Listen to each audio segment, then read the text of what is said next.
燃え上がれガンダム。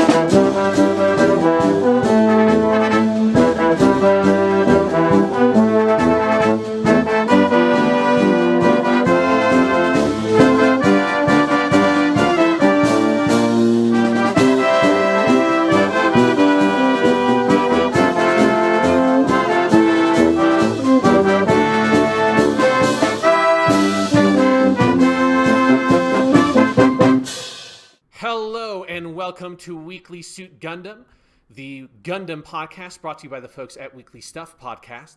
I'm your host, Sean Chapman. And I'm Jonathan Lack. And we are here to conclude the initial saga of Weekly Suit Gundam with Mobile Suit Victory Gundam, the last original Gundam show made by Tomino before he stepped away from the series. He would eventually come back with shows like Turn A Gundam, but this is the last of the original run.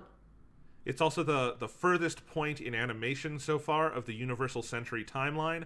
Obviously, yes. We have jumped into Gundam's future a couple times. We've talked about Gundam the Origin. We've talked about Unicorn Gundam when those kind of showed up in the timeline for us. But this is the last point of the Universal Century.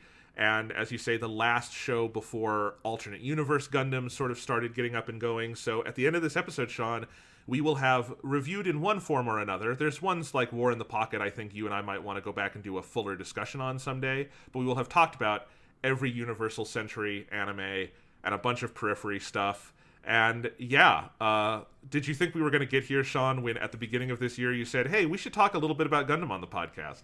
No, I mean, yeah, always our plan was just, hey, I really like Gundam. Jonathan, I want you to watch Gundam because I think you'd like it. I'll construct a set of episodes for us to watch over the summer to just do go through the original Mobile Suit Gundam because I still feel it is the best Gundam.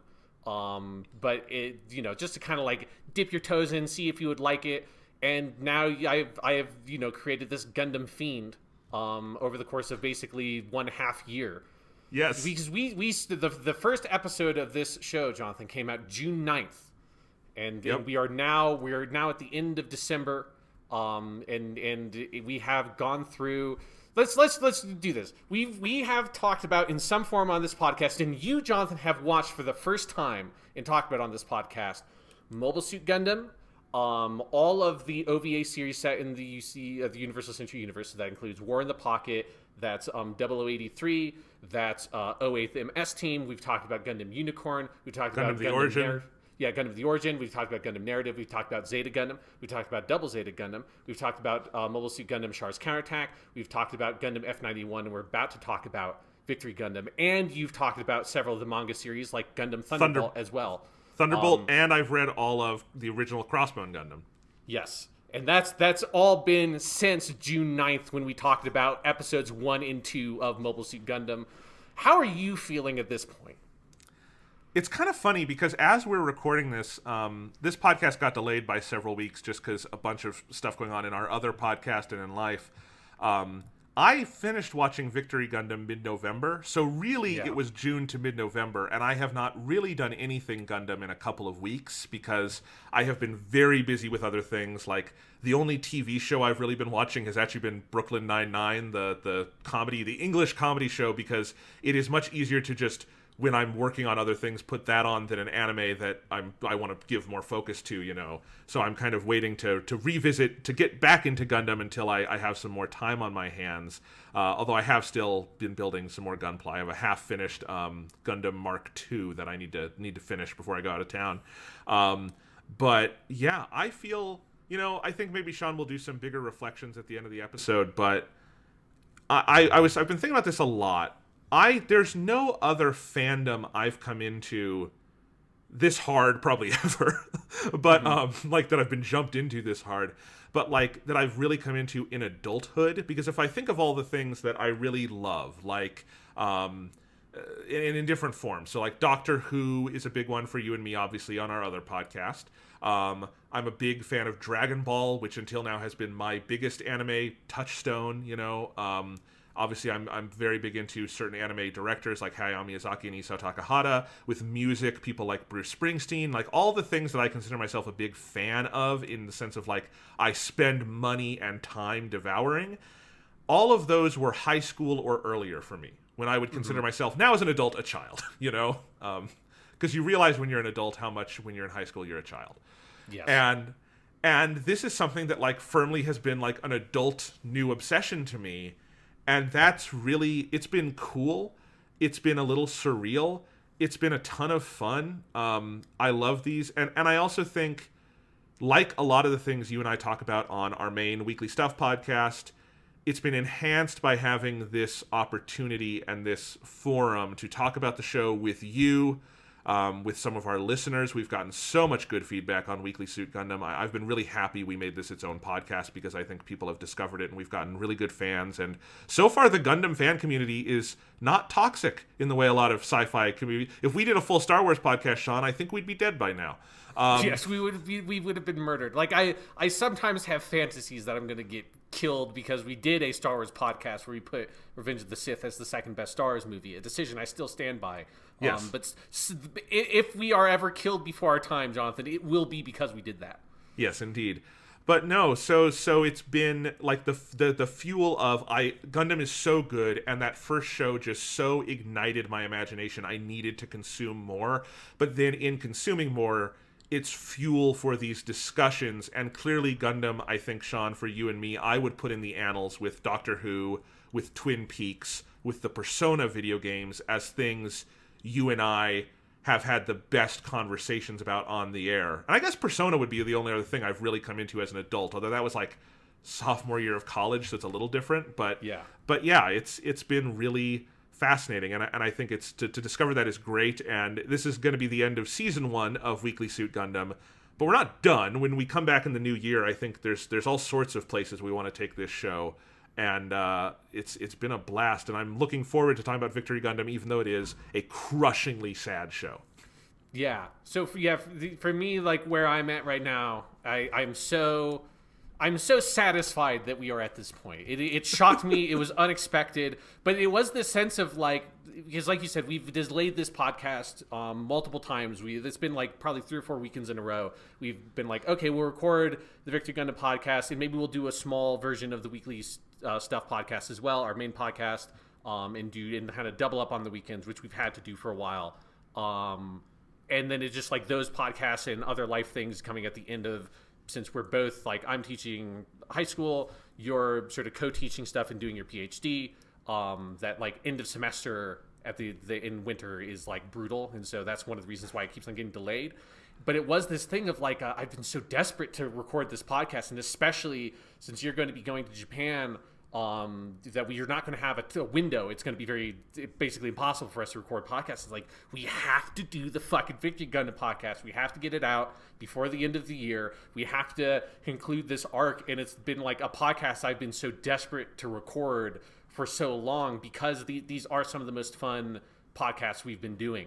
And this Gundam and this stuff reminds me in so much of how we came into the Persona stuff, in the sense of it does feel like I have like infected you with this because I needed someone to talk to about it, because the only other person I've known in my personal life and interacted with like as like personally in person and stuff that likes Gundam and kind of partially got me doing Gundam was someone who was in my Japanese class that moved to Hawaii after he graduated. So it was like, oh no, I now have nobody I can talk about Gundam with. But we do this podcast, and boy, Gundam podcast would be a lot of fun. What if I can just stick the needle in to Jonathan? I think it'll be enough that we can keep on going. But the infection spread so quickly, and we have, all this, and then now it's just made me excited it's like propelled me on to watch stuff like Space Runaway Ideon and other mecha series to kind of see, like what other stuff could we talk about at some point with this sort of podcast, and has kept my fandom and interest in not just Gundam, but this whole subgenre and subculture around mecha anime alive and strong, and has also given me a a very valuable excuse to rewatch these shows that I really watched for the first time only a few years ago. And rewatching stuff like Victory Gundam has been incredibly satisfying. So it's been a long, fun journey to get to this point. Absolutely. So before we move on and talk about Victory Gundam, I want to play here for our listeners a clip from, this was 2 weeks ago on our main show, the Weekly Stuff podcast, where we talked about, they showed Char's Counterattack in theaters here in the United States. And I've had several Weekly Suit Gundam listeners ask us about if we went to that, and we did. We wound up talking about that on the other show, so I'm going to edit in a clip of us talking about that here, Sean, just in case Weekly Suit Gundam listeners would like to hear us talk about the Char's Counterattack screening. It was kind of an up and down experience for us. Good movie, weird theatrical experience. Yes, so go ahead and listen to that clip. But Gundam actually came into, like, the real world this week, Sean, because for the 40th anniversary, they showed Mobile Suit Gundam Char's Counterattack in theaters. And we were both really excited because Fathom Events did a nationwide screening of the film on, this was like December 5th, I think it was this Thursday. And you and I had both snatched up tickets early to that because, hey, Gundam does not come to theaters that much. So it was exciting. No, yeah. Sean, why don't you tell us about your theatrical experience, and then I'll tell the people about mine.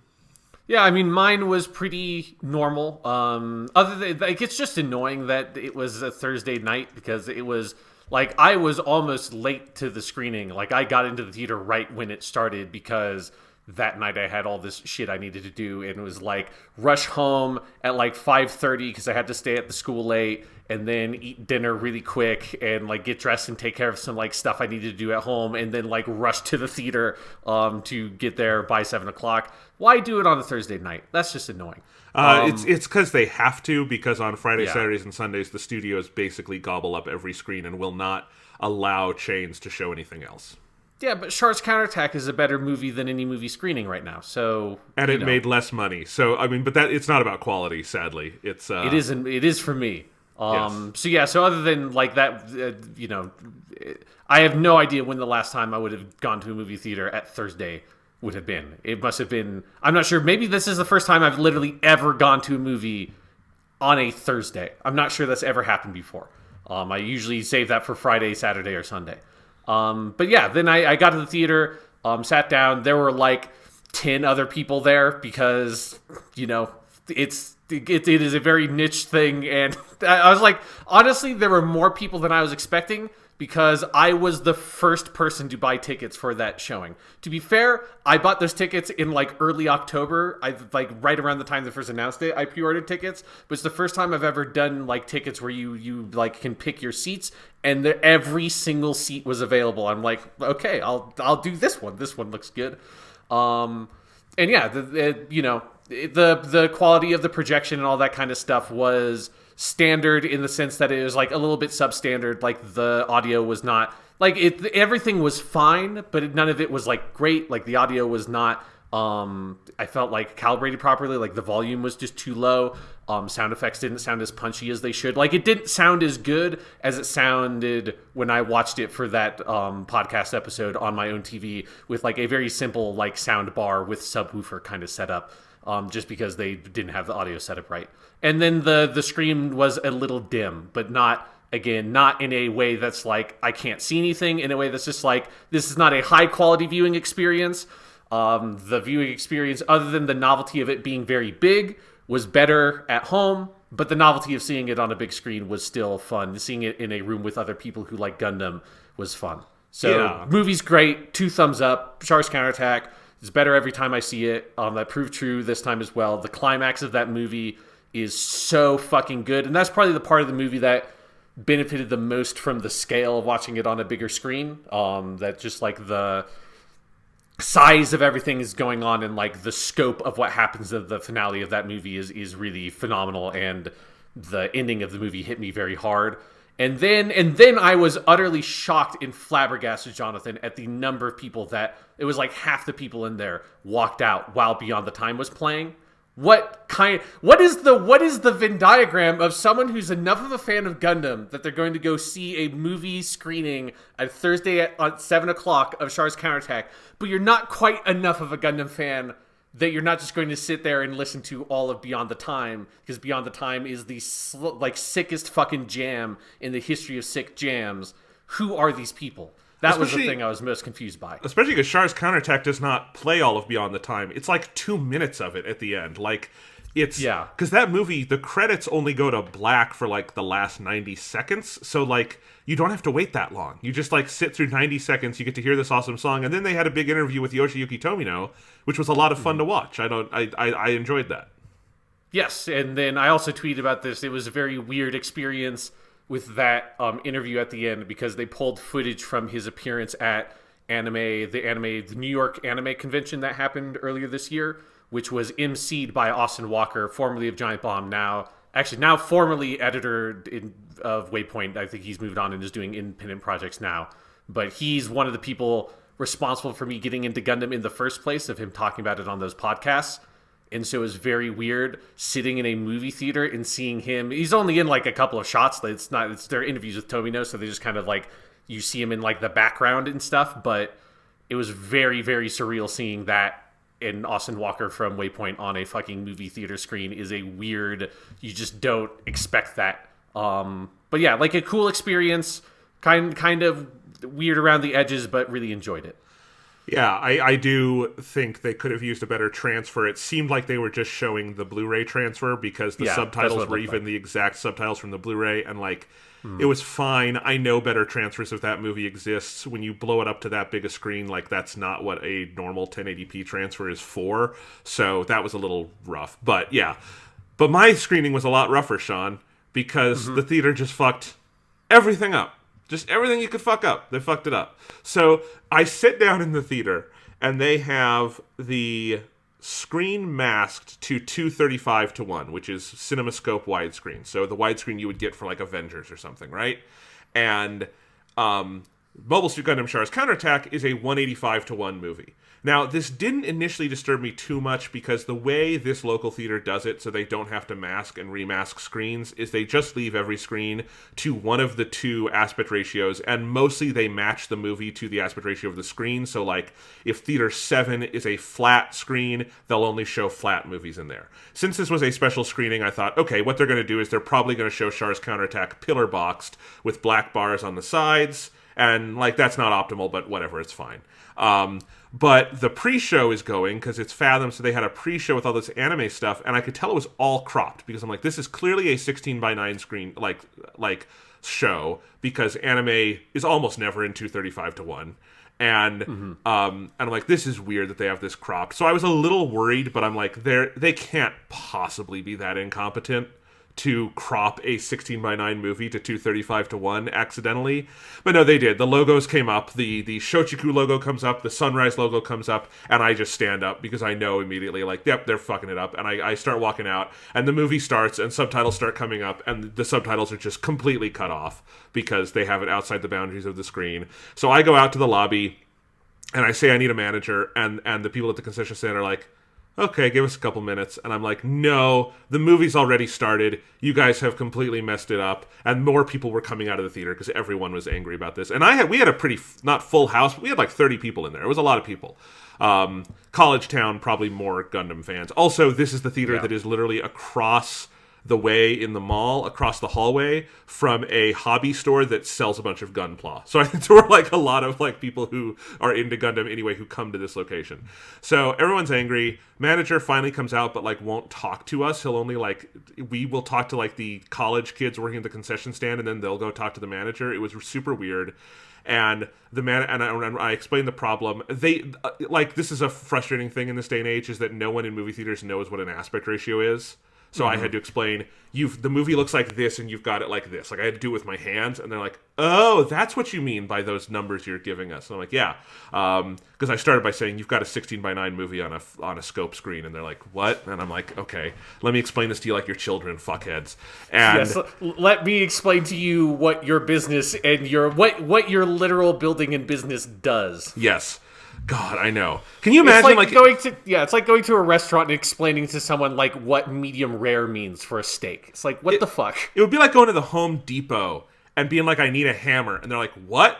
And I'm like, a hammer. And they're like, what is that? And I'm like, it's the thing you whack nails into the wall with. And they're like, nails? Like, that's what it would be like. And you'd be like, what the hell am I in the Twilight Zone? What's going on? So anyway, the manager goes to fix it, and I kind of yell after him, are you going to be able to restart the movie? Because we're 5 minutes in already.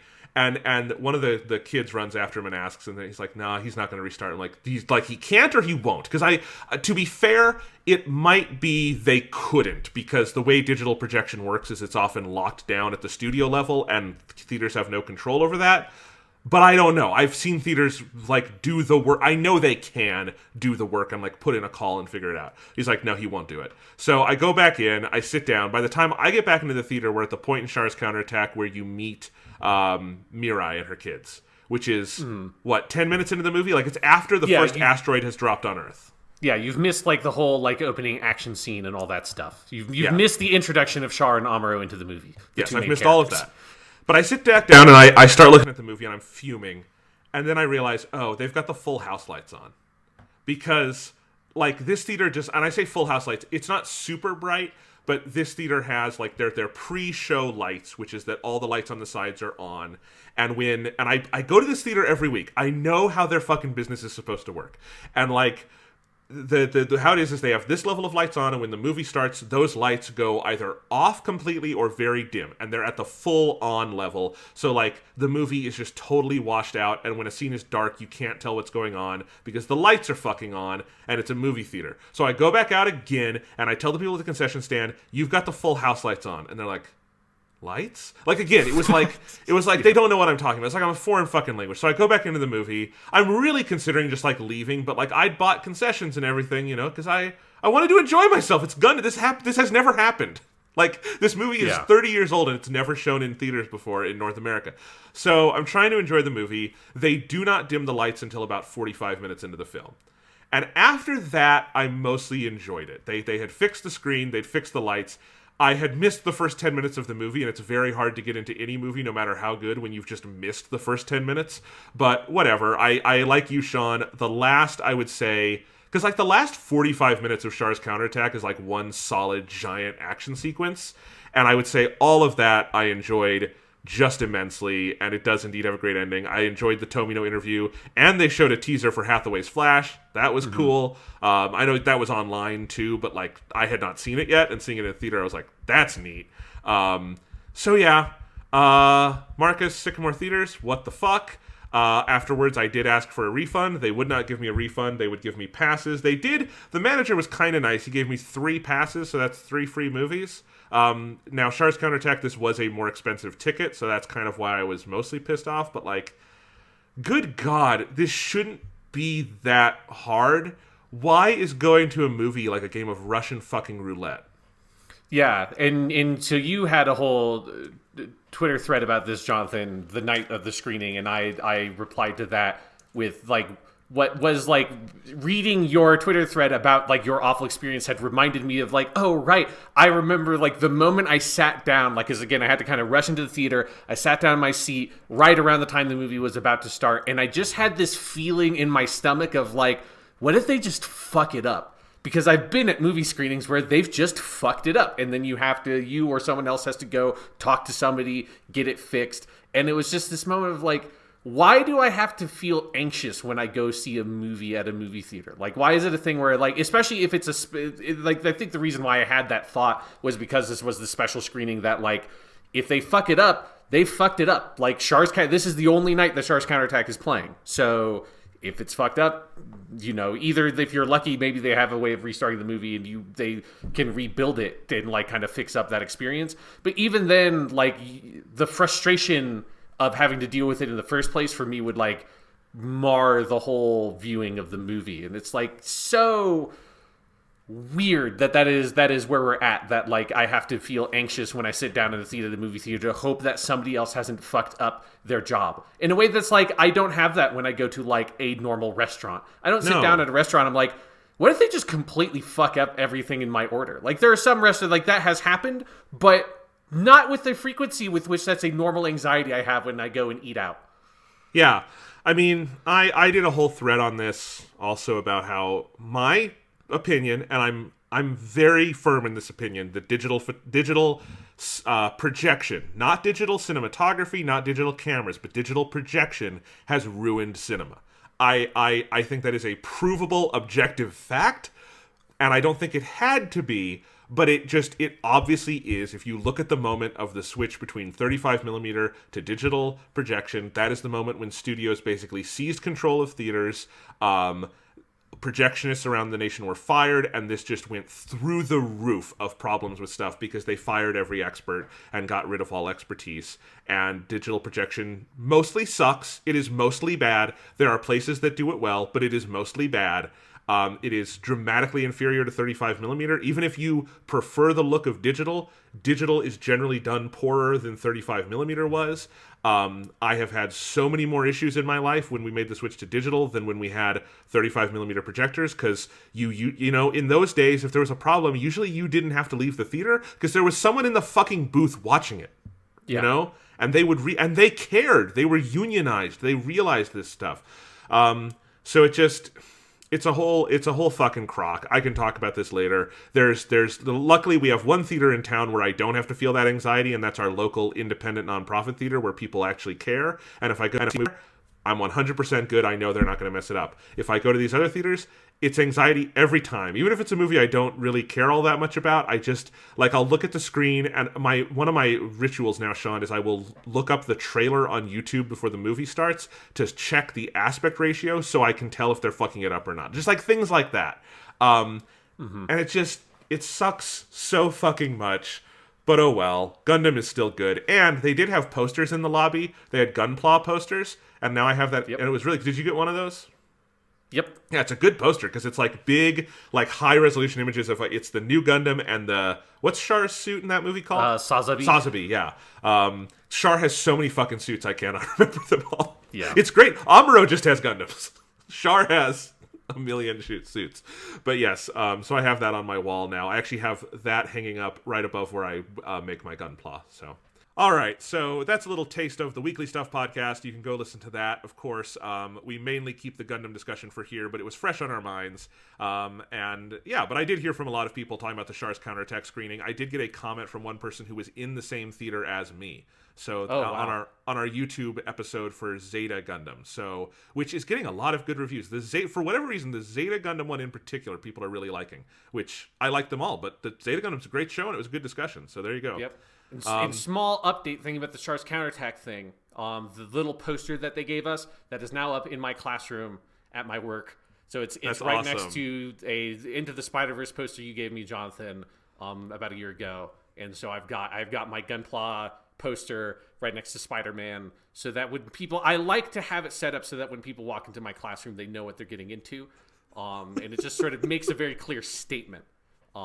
Because it's also good. I have it because it's like they're both also under an X-Files poster I have, so it's very clear what's going on when you approach my desk.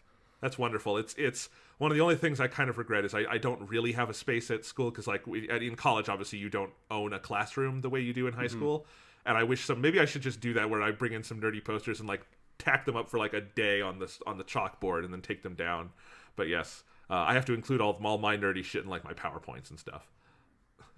But that's still good. I've used Gundam stuff. I mean, we did All Quiet on the Western Front with a sophomore honors class, and we were talking about like war, like the ways that like fiction and media depict warfare.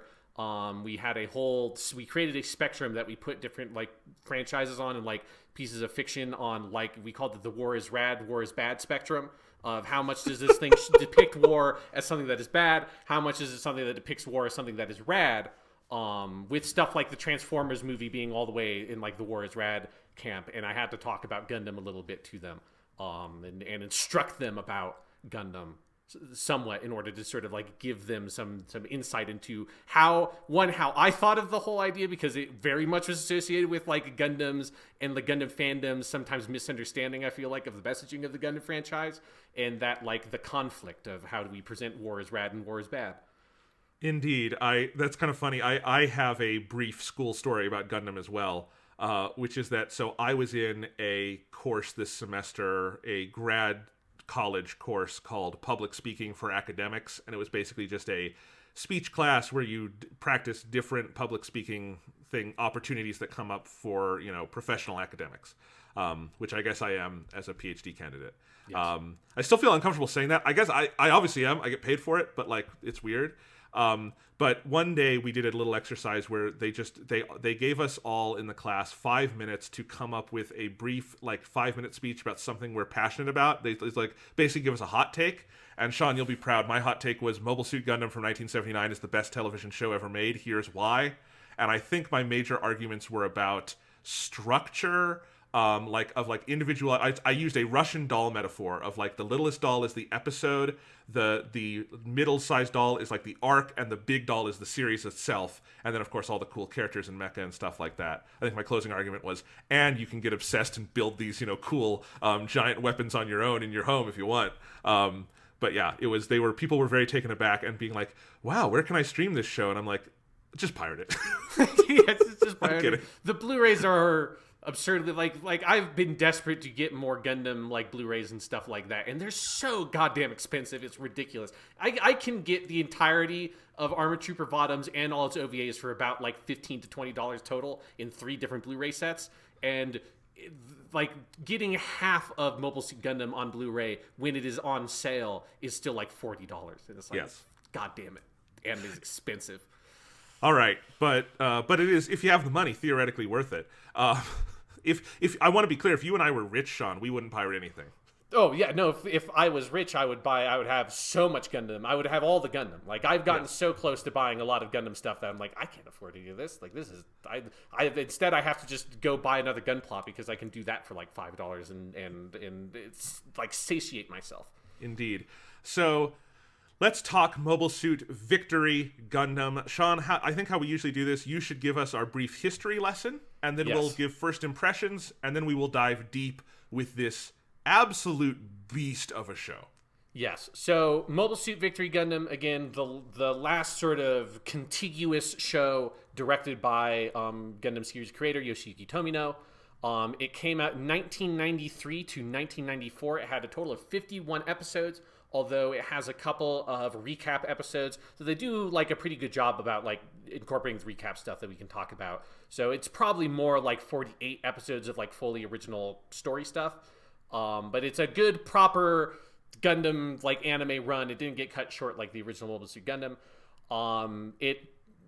It's interesting, like we said, that it is the last point so far with stories told in the Universal Century timeline. It is set in Universal Century 0153, so basically the century and a half Universal Century. And nothing's really gone past that point. So much so that, like, really this show, if you said that it was not set in the Universal Century timeline, I don't think anyone would really bat an eye at that. It only has very mild connections. It has new types in it, but it is the most removed, as we talked about with F91, which is fairly removed from the previous works. This is also kind of the testing ground, I feel like, for the idea of a full Gundam series that is completely removed from, or almost completely removed from, the basic trappings and a lot of the tropes of Gundam, because this one also goes a lot further with doing much more original ideas and is not just here's our Char, here's our princess. They have some of those elements, but they go much more, they adapt them much more differently for this series. So it is a kind of testing ground in some ways for what AU Gundam would look like. Of course, AU Gundam would subsequently immediately look like Mobile Fighter G Gundam, which is the Dragon Ball Gundam, which is always, I think, a thing I love thinking about, the first time they went completely off the fucking rails and made something so completely different that is also fantastic. Yeah, I will say, Sean, after finishing Victory Gundam, it made a lot more sense to me why Sunrise would want to go Tenkaichi Budokai Gundam, because it was either that or send every citizen of Japan who watched Gundam antidepressants, because Victory Gundam is not a happy show. Yes, no, Victory Gundam is definitely not a happy show. And so with it not being a happy show, there's stuff to talk about with this one. Victory Gundam, kind of like the last time we had to talk about this was Double Zeta Gundam. This is a show that's not particularly loved by the fan base. It has obviously pockets of people that like it, pockets of people that don't like it. This is famously a show that Tomino himself does not particularly like, which is not actually that unique because Tomino is very sort of self-degrading about most of his stuff in a very kind of modest Japanese way.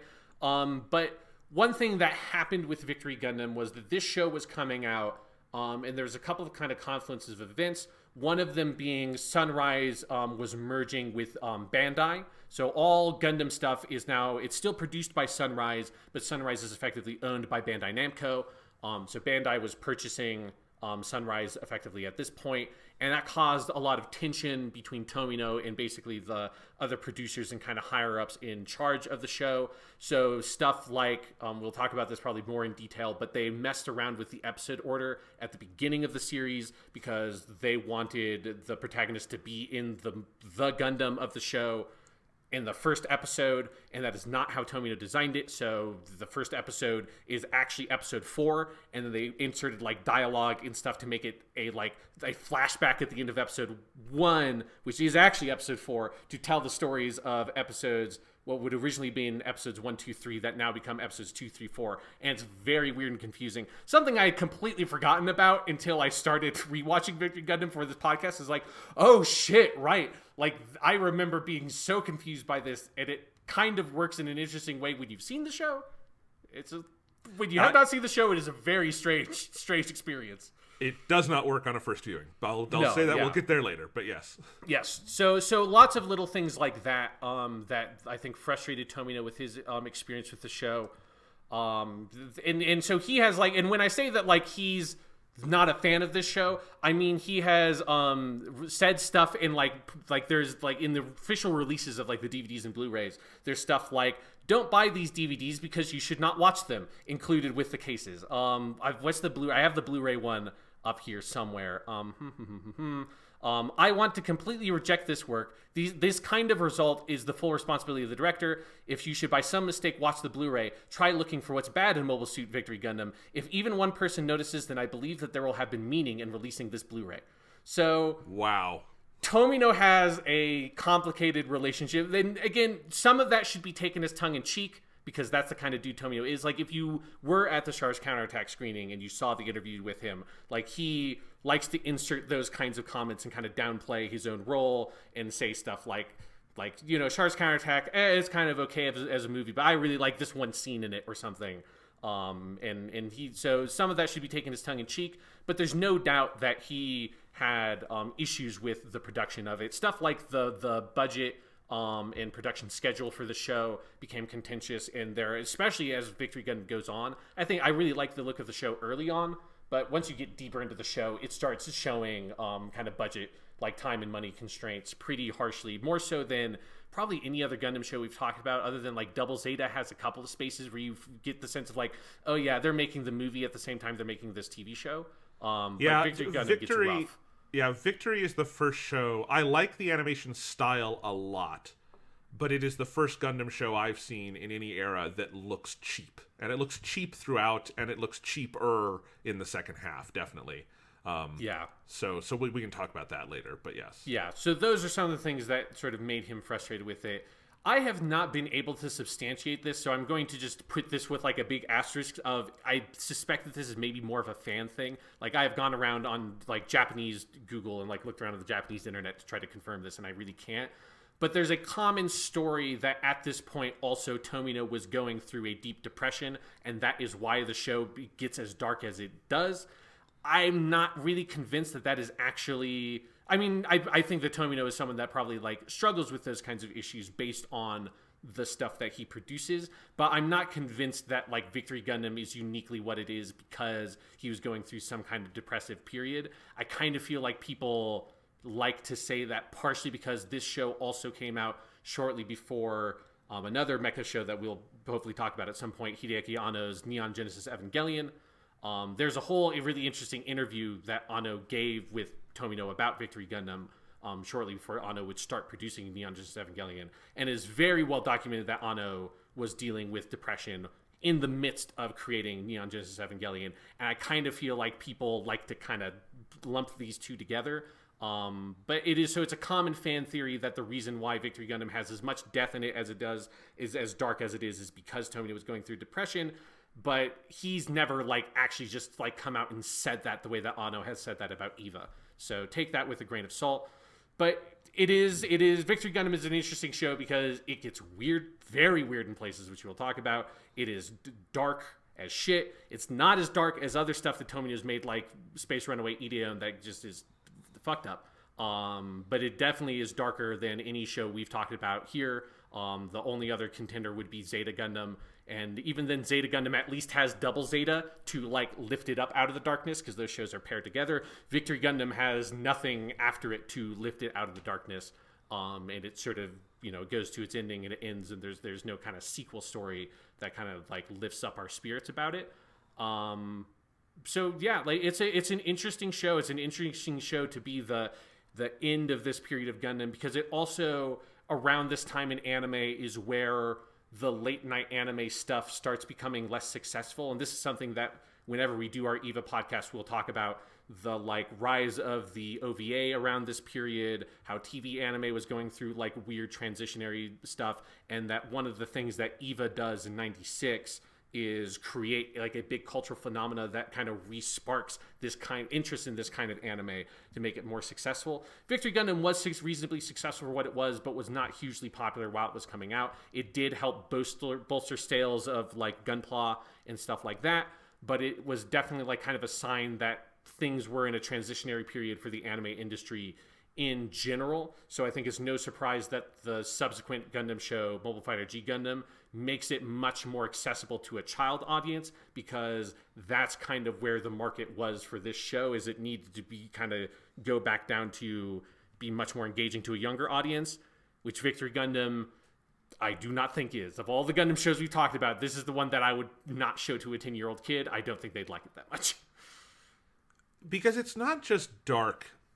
Its darkness is kind of manic in a way that if you were to try to substantiate the depressive theory through the text of the show, there's a kind of up and down quality to it that does feel like something you get out of someone working in a depressive context. Like I will say, the darkest stretch of Victory Gundam is by far the first 15 episodes or so, everything before they get off of Earth. And I don't know if I would say it lightens up, but it gets more tonally diverse once they get into space. Like, I think in many ways the most concentrated period of greatness in Victory Gundam is the initial Earth phase, but I also think that is not in any way, shape, or form sustainable as a show that would go on for 50 episodes, and so they do kind of have to, like, let the ensemble play a little more. They have more jokes. They even do some of the weird, like, jokey anime things where characters will like fall on the floor or get chibi faces here and there in the second half of Victory Gundam.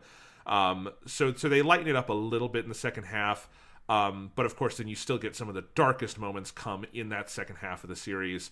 So that's where it feels a little bit manic. But like when it's dark in a way that like it's kind of shocking to see that this was even made, and it being about a straight up child, like unambiguous. He's 13. He's a kid. He's short. He's small. The other main character is also a kid, Shakti, who is even younger. Like, this is kind of this is the first Gundam I've seen that I would say pretty much has a dual protagonist structure. Like, Shakti is sort of in the Frau Bo, Fa Yuiri position, but she has a much bigger role on the show than those characters do. Like, she's the new type, really, in this show. And of course, she's even younger, and terrible things happen to both of them. And it's not just the number of characters who die, but just the general kind of sense of helplessness. So yeah, it's a wild show, and I do think you can feel by the end, regardless of your feelings on like, is the show good or bad, that this probably was not a sustainable mode for Gundam to stick in for much longer, because you're not going to build an audience this way, as brilliant as I think a lot of it is. Yeah, because definitely I agree that it's clear after Victory Gundam that Tomino needed to step away and do other stuff before he came back. So your general, so overall, before we get into it, Jonathan, yes. you like the show?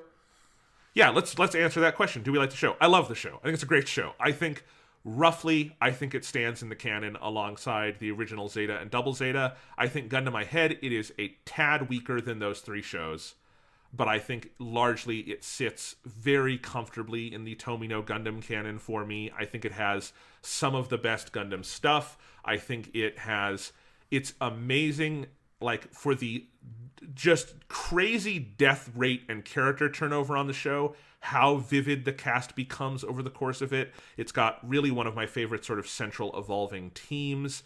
I think even though the animation is more limited, I think this show does action choreography and like battle strategy better than any other Gundam show. And I think that's a pretty consistent thing it does just phenomenally well. If that is like, again, if you come from sort of my background of like an interest in sort of almost like naval warfare and like naval combat novels and things like that, it's got that sort of depth of technical acumen that you see in the best places of Tomino's other Gundam stuff.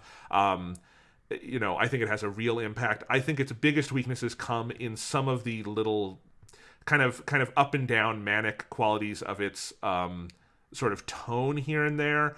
And I think Tomino is always someone who kind of tries to combine climax and denouement in one moment, and he does that very well usually. I think, like, obviously Zeta Gundam is the best example in terms of, like, that show climaxes, denouements, and ends pretty much in the same 5 minutes, and it's amazing. The original Gundam does something very much like that. Char's Counterattack does that. F91 does that. I think Zeta tries to, and this show feels unfinished to me in the sense of I don't think there's really a denouement, and if there is one, it's so bleak, but then also kind of weird. It's like bitter and ironic and bleak in a way that feels a little off for how Tomino presents things. But overall, I do think this is a brilliant, brilliant series, and should be watched and enjoyed and respected. Yeah, I basically agree. Like, I have always really liked Victory Gundam, and it was one of those that when I found out that the fandom generally, like, broadly speaking, doesn't like Victory, I was, like, surprised by it. Cause I'm like, I mean, yeah, I think it is the weakest of the main Gundam shows we've talked about so far. I think it is below Double Zeta and Zeta for me. But not by, like, a lot. I think and not by ways that to me are, like, that important. It's mostly, like, there's, like, just some of that, like, kind of technical stuff. I think this has the roughest pacing of any Gundam show. I think it just, like, it does a little bit too much of, like, Shakti kind of bouncing around, that she's with the heroes and then she's captured by the villains, with the heroes captured by the villains. There's a little bit too much of that stuff that feels like a Macross, a Votoms, a Space Runaway Ideon. Like, it has those kinds of tendencies that those shows have. That's like kind of some episode to episode pacing issues that Gundam up to this point has almost never had. Zeta and Double Zeta have a little bit of it, but those shows are still much better, I think, plotted from a broader perspective. And you just kind of can feel that the production of Victory Gundam is just a little bit messier than those shows had. But it has some of the best episodes I think Gundam has ever had, which we'll talk about. It has, I think the thing I found so striking is, particularly for those first 15 episodes on Earth, some of the best action that Gundam has ever had as a franchise. It continues to be really good, but I think it's particularly well concentrated at the beginning. That those episodes have just some really phenomenally choreographed and thought through, inventive and creative action sequences. It's got a great cast of really interesting characters.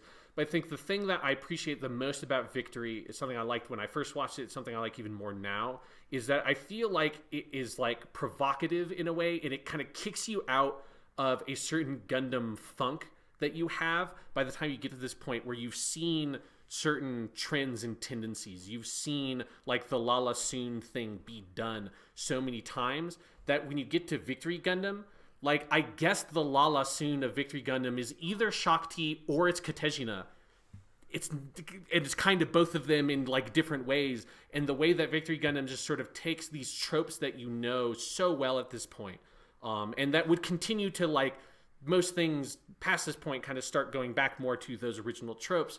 And I just feel like Victory Gundam is like, nah, fuck that shit. Let's do something really different with Gundam, and it feels vital in that way. It's trying new things with the franchise. It's pushing out in different directions, and it's really sort of like poking at some stuff that is always there at Gundam, but is never, like, looked at as hard, like the child soldier thing, which is so much more brutal with Uso than it is with any other Gundam protagonist before or since.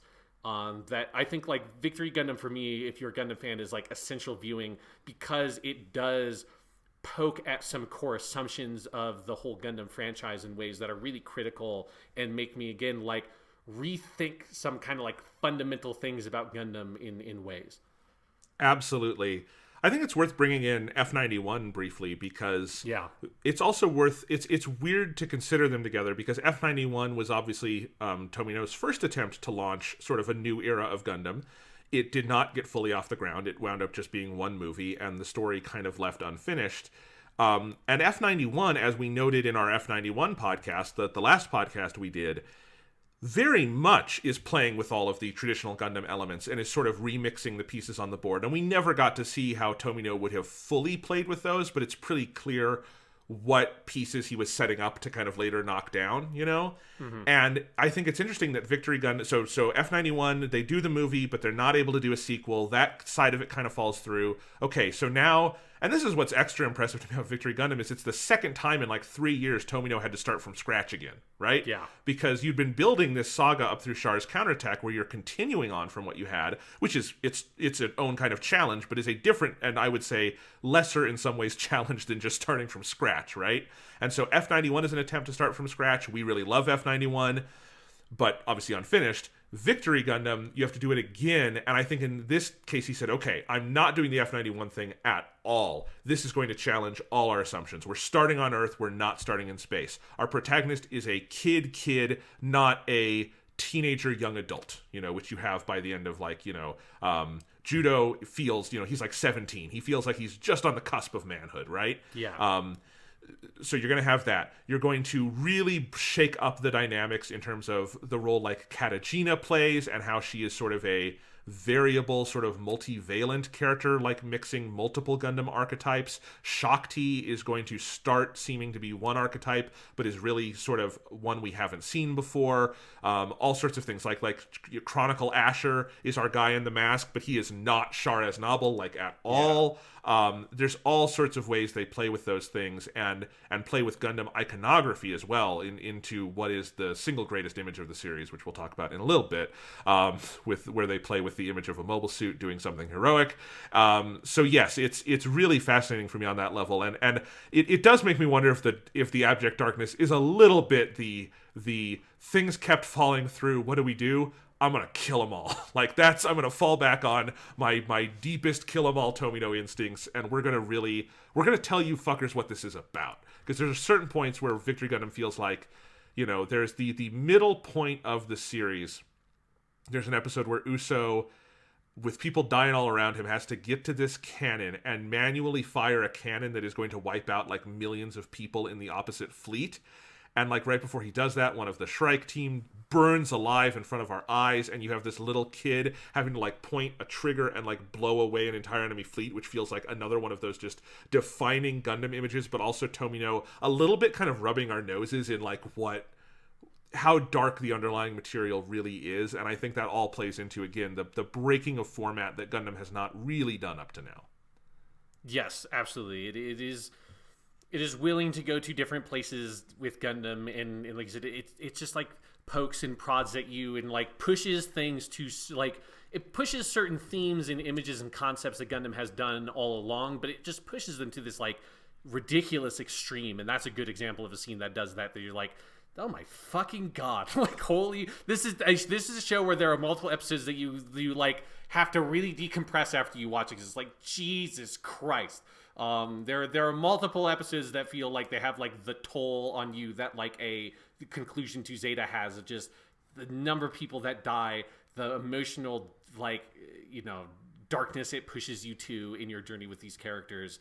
And it just does it, like, starts doing it from the beginning, as they are just like, it's not just we're shoving it all at the end. There's just this slow, steady march of death as more and more characters are killed off, characters are introduced, and then they are killed off later. And it is not we're stuffing all the death at the very end, which is the kill 'em all Tomino thing. It's we're just like bleeding out as we go along, trying to win this war. And I think we should also talk about the power dynamics of the, like, world as it exists in UC 153. Which is that the Earth Federation is not really a player in this series. They are briefly kind of at the end as support, but otherwise it's pretty clear the Earth Federation government has fallen into irrelevance, right? Yeah, that they're there. They're mostly interested in, like, consolidating their power on Earth and just kind of staying there. And they just don't play a particularly active role until, like, the end, where they're kind of helping out the rebels, but they are not, like, the League Militaire, but they're not just like there as a constant force the way they had been for everything up to this point. Yes. So you have, in this case, not a sort of government fighting against another, like either rebel force or a civil war as we've had before. What you have in this case is a group of rebels, the League Militaire, and a space empire, the Zanskare Empire, who are quite different from Zeon in a lot of ways. Mm-hmm. And there's a lot of interesting stuff going on with Zanskare that I don't think the show ever explores as much as I would quite like it to, but what we do get is really, really quite interesting with them. And yeah, so like the entire feeling is very different because it is a very much a David and Goliath Gundam story. It is a sort of group of like amateurs and old people and like misfits, you know, and some like experts. But a lot of like this kind of ragtag crew trying to sort of get enough resources to bring down this entire empire and being basically, you know, understaffed, undervalued, outgunned from moment one to the end of the show and getting through by the skin of their teeth and by, as you say, a long, slow process of bleeding. And so that's part of what, you know, the high death rate comes from is just there's no point at which they have like one up on the enemy, and it's a really different dynamic. Yes, absolutely. So where do we want to start really diving into Victory Gundam? Let's start at the beginning because it's a good place to start, but also this show has the weirdest beginning. Yes. It's funny. So when I start a new Gundam show, I clear time to watch several episodes in a row because it's a good way to start and get a feel for it. But like, I did not intend to watch 4 episodes of Victory Gundam in one night, but it kind of makes you, because you watch the first episode and it feels like to the point where I'm actively checking my files, like, is this the right episode? Like, I don't understand what's going on. Not a single character is introduced to you. It's just there's this kid named Uso, and he's running around in this stolen suit, and then he gets a Victory Gundam, and there's this League Militaire. I don't know who they are. What's going on? Who's Miss Marbet? Okay, there's a lot going on here. And then the episode ends, and you're like, okay, well, that's kind of interesting. And you go to episode 2, having no idea what happened, and then it flashes back, and it's Shakti walking through the forest, remembering everything that led them to episode 1, and that flashback goes on for 3 episodes. And so it's 4 episodes in a row where you are kind of actively disoriented because it doesn't even fully tip its hand that, like, there would have been clearer ways to say this first episode went forward and now we're flashing back chronologically, but because it's also cutting back and forth to like Shakti after episode 1, it like really displaces you in time. And by the time you catch it all up, Sean, I went back and rewatched episode 1 before I watched episode 5 because I had forgotten kind of where we were and like what the state of the world was, and like and there were all these things that I just didn't understand episode 1 that now I could, and I did not learn until later that was not a creative decision. It was something that was kind of forced on the team, and it's not particularly elegant, even though a lot of what's in those first 4 episodes is great. And if you're talking about ways that this show is sort of breaking the mold, not having the character get into even proximity of the Gundam until what should have been episode 4 is part of that. Like, this has a really slow burn of an opening, and I actually think does a really good job, kind of, if you were to view it in the correct chronological order, does a pretty great job easing you into this universe. But for whatever reason, there was this kind of clusterfuckery, and it's a very disorienting opening set of episodes. Yeah, it's just the production studio was desperate to have the protagonist sit in the Gundam in the first episode, and so it wasn't until episode 4 originally, so they just said, well, let's just make episode 4 episode 1 then. Like, oh, fine, okay, I mean, we can't make this show if you don't, like, fund us, so okay, we have no choice. I want to make clear, so like, bizarre. It's bizarre. It's not the worst thing in the world. It's, like, it's fine, but just, like, no, I wish I had known that going in. And so I will tell people that if they haven't seen the show yet, just know that going in, that you're going to be a little bit confused. You can't really flip the episodes around because they did add some like window dressing context with Shakti. So just watch them in the order, but it's going to be a little weird. But that being said, so much that happens in those episodes is so good. I mean, starting on Earth they're in like Eastern Europe, right? Yes. Casarelia. Casarelia. Yeah, which Uso and Shakti like to say a lot. Yes, they do. I can hear the Shakti voice actress saying that in my head right now because she says it over and over again. But there are so many immediately striking design elements, like just for one, starting on Earth and honestly having a bigger chunk of time in one corner of Earth than we've ever had in Gundam. Like Gundam, when you're on Earth, you're moving around Earth, you're doing all these things, but this is like an actual area we really get to know as kind of a character, and that's pretty cool. Having Gundams battling in the forests of Eastern Europe is very different. There are all sorts of new sort of technical design things they've done that are really smart and obsessive in ways you would expect of Tomino. Like, I love the detail of all the mobile suits having helicopter arms that are also shields that allow them to kind of pilot around in ways that get around some of the like various ways they've done how do Gundams move on Earth. Well, now they have that. When you meet the Victory Gundam, you get what's going to become a major part of this show, which is the multi-part Gundam with the core fighter and the boots and the hangar. And obviously Gundam has done a little bit of that before, especially with Zeta and Double Zeta, but they really commit to it here and do a ton of cool ideas with that. So there's just a lot of good things going on, even as you're a little confused as to the story. Yeah, and it is definitely something that I wish I had remembered that is how the show started, because I would have told you about it before we would end, but I had just completely forgotten, because it's the kind of thing that, like, once you're past it, your kind of memory just sort of puts it in the proper order in a way. Exactly, you just kind of forget about it. But it's a really interesting experience rewatching the show and having that kind of opening, because the biggest problem with it is you just don't know who the characters are, because the way that episode was designed, you would have been with all these people for 3 episodes up to that point. But when you know all the characters already, I know who Uso is, I know who Katejina is, I know who Shakti is, Chronicle, Marbit, because it's a lot of our major players that will be with us for the whole show, obviously are introduced in those first few episodes. It's like a weirdly invigorating opening. It's like this, like, oh shit, like you're just in the middle of the shit with Uso like hijacking a fucking Vespa mobile suit and all this stuff. And it's just like this really high octane first episode that if you already know who all the characters are, like if this was like Victory Gundam 2 or something and you had already had adventures with a lot of these people, it would be kind of like a cool way to open a show. But when you don't know who anyone is, it is just like you had nothing to hold on to for that whole opening, because they just they don't allow you to center yourself in any way. But yes, once you're through that and kind of get to kind of piece the whole thing back together in the proper order, it's a great opening for a Gundam show. It is so... The sense of like Uso and Shakti having this home they're trying to stay at and protect because they're waiting for their parents, like it makes the resistance that he has of really kind of fully committing to his role as a Gundam protagonist, especially Shakti's unwillingness to let that happen, and her unwillingness to let her friend become a child soldier, which is very noble. It's like, thank you, Shakti, for holding on to some sort of like moral value for as long as humanly possible in this show. Like, it's a really powerful dynamic, and it's, I mean, it is, if they were allowed to have done it, it would be, to this point, still the longest time since the protagonist was in a Gundam show for any Gundam thing. Like so there's a couple of like Zeta Gundam does this where it's basically episode 2, but there's no show that does it at episode 4. Like that's a long time to wait before you introduce the proper Gundam. And obviously there's like Mobile Suit Action with Uso kidnapping Vespa mobile suits, but it is not.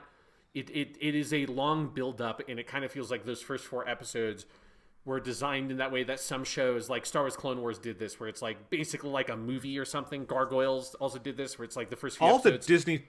All the Disney Channel shows used to do this. DuckTales, Tailspin, Chippendale Rescue Rangers, Gargoyles. It very much reminds me of that Saturday morning. We're going to have 4 or 5 episodes that air at once. And I remember when I was a kid, and in reruns, you would have to wait for like the week where they were going to show them Monday through Friday to like see them all again. That's kind of what the opening of Victory Gundam feels like. And it's very, like, if you could re-edit these into an 80-minute movie, it'd be a kick-ass 80-minute movie. Absolutely, yeah. And it has that quality to it. It also just has some stuff in it that feels like them kind of being like well, shit, this is kind of what we would have done in Gundam F91, but we had to use all that for the movie. So I forget the name of the town, but the sort of the main town where Katejina lives in, that gets attacked by Vespa early on, that whole sequence, which is very traumatizing and just like, yes. like this where you get just like swaths of people dying. You see like kids getting fucking like burned and shit. Like it is a bad fucking scene. And that's also where they pick up Carl Mann, the best character, number 1 player, Victory Gundam, Carl Mann the baby. So it's such a good name, Carl Mann. Obviously, they call him Carl for the whole show, but in my heart, he's just Carl Mann. Once in a while, you get the full Carl Mann, and it's great. Yeah, the full Carl Mann, because that's who he is. That's what, if they ever make another Gundam show set later in the UC timeline, it has to be the adventures of Carl Mann saving the universe, because that kid grew up to be a real badass. I feel like that kid was destined to like grow up and become like a really like big college professor, like Professor Carlman, whatever his last name is. Yes, exactly. But yeah, so it's stuff like Shakti having to pick up Carlman and all this stuff. It does the thing that F91 does that we talked about, where it's not just here's the like young Gundam protagonist, and that's like, there's him and then maybe like one other friend like a Fraubo or Fa that's the same age. It's or like Double Zeta, which is here's like this group of 4 kids, but they're all basically the same age. Victory Gundam starts with having like this like broad spectrum of, you have Katejina that's a little bit older, you have Uso and Shakti that are around the same age but they're very young, and then you have Carlman who's a little kid, and then you have Odilo and all those kids who are already with the Lig Militaire that are a whole range, where Odilo's a couple of years older than Uso. The one girl that's with them is Suzy is a few years younger. Warren is like 1 year younger than Uso. So you have this whole range of different children and a dog. Cast. And our dog Flanders, Carl Mann and Flanders, the mascots of Victory Gundam. Well, Carlman, I want to just give a quick shout out before I forget. Carlman, Flanders, and this show's version of Haro are so good. Like, they initially sort of all feel like they were put in there by the studio to make it a little lighter, but I actually think they get a lot of mileage out of all of them. Like, Haro has a bigger role in Victory than every other Gundam show combined. Like, Haro is really central here. Haro and Flanders are the stars of the best eye-catch series in Gundam. The way they do this animation that... Oh, it's in the video version of this podcast. You're going to see it at our break, because it's amazing how they cycle through this entire run of animation. But Flanders is just a really good design. I love that it's such a dark association, because it's a dog of Flanders, which is this short story where the dog very much dies at the end. So I texted you, Sean, and I'm like, what do they do to Flanders? And you're like, it's okay, he lives. Yes. Because I needed to know. And yeah, but I love having Carlman, Flanders, and Haro. And then, as you say, all these characters of like different ages and backgrounds and like styles, and it is kind of what F91 set up but never got to do. Yeah, that it's not just the sort of child component of the show is not centered around a specific character or like age of characters. It's the whole spectrum from an infant to the like young adult Tamash or Odilo and Katejina. And that's something that I think is like really elegantly done, and it's one of the reasons why the extended opening before you get the Gundam is really valuable, because this show has a huge cast of characters, and they don't even get through most of introducing who are like all the main players in those first 4 episodes. But you have this large group of kids and adults all kind of coming together that the show kind of slowly pieces out to kind of set all of its shit up, because you need a lot of people if you're going to start killing off a lot of people. Indeed you do. I think if there's one real weakness to me to the reorganizing of these first 4 episodes, it's that I don't think the show ever manages to introduce Katejina and her relationship with Uso well enough. And I think even if it aired in the correct chronological order, I think it needed an extra like 5 minutes of explaining this. But like the basics is that she is this older girl who Uso, it's not he has a crush on her. At no point does Uso really get like sexualized in that way, but like he's very interested in Katejina. They have a pen pal relationship. But especially in the out of order version that exists, I spent most of those 4 episodes confused as to who Katejina was and what her relationship with Uso was. It never quite becomes clarified. And because Katejina is so central and has one of the most interesting arcs in all of Gundam, like, it's fascinating, her role from what she is in episode 1 to being the big bad of episode 51 is fascinating to me. And the denouement kind of revolves around her.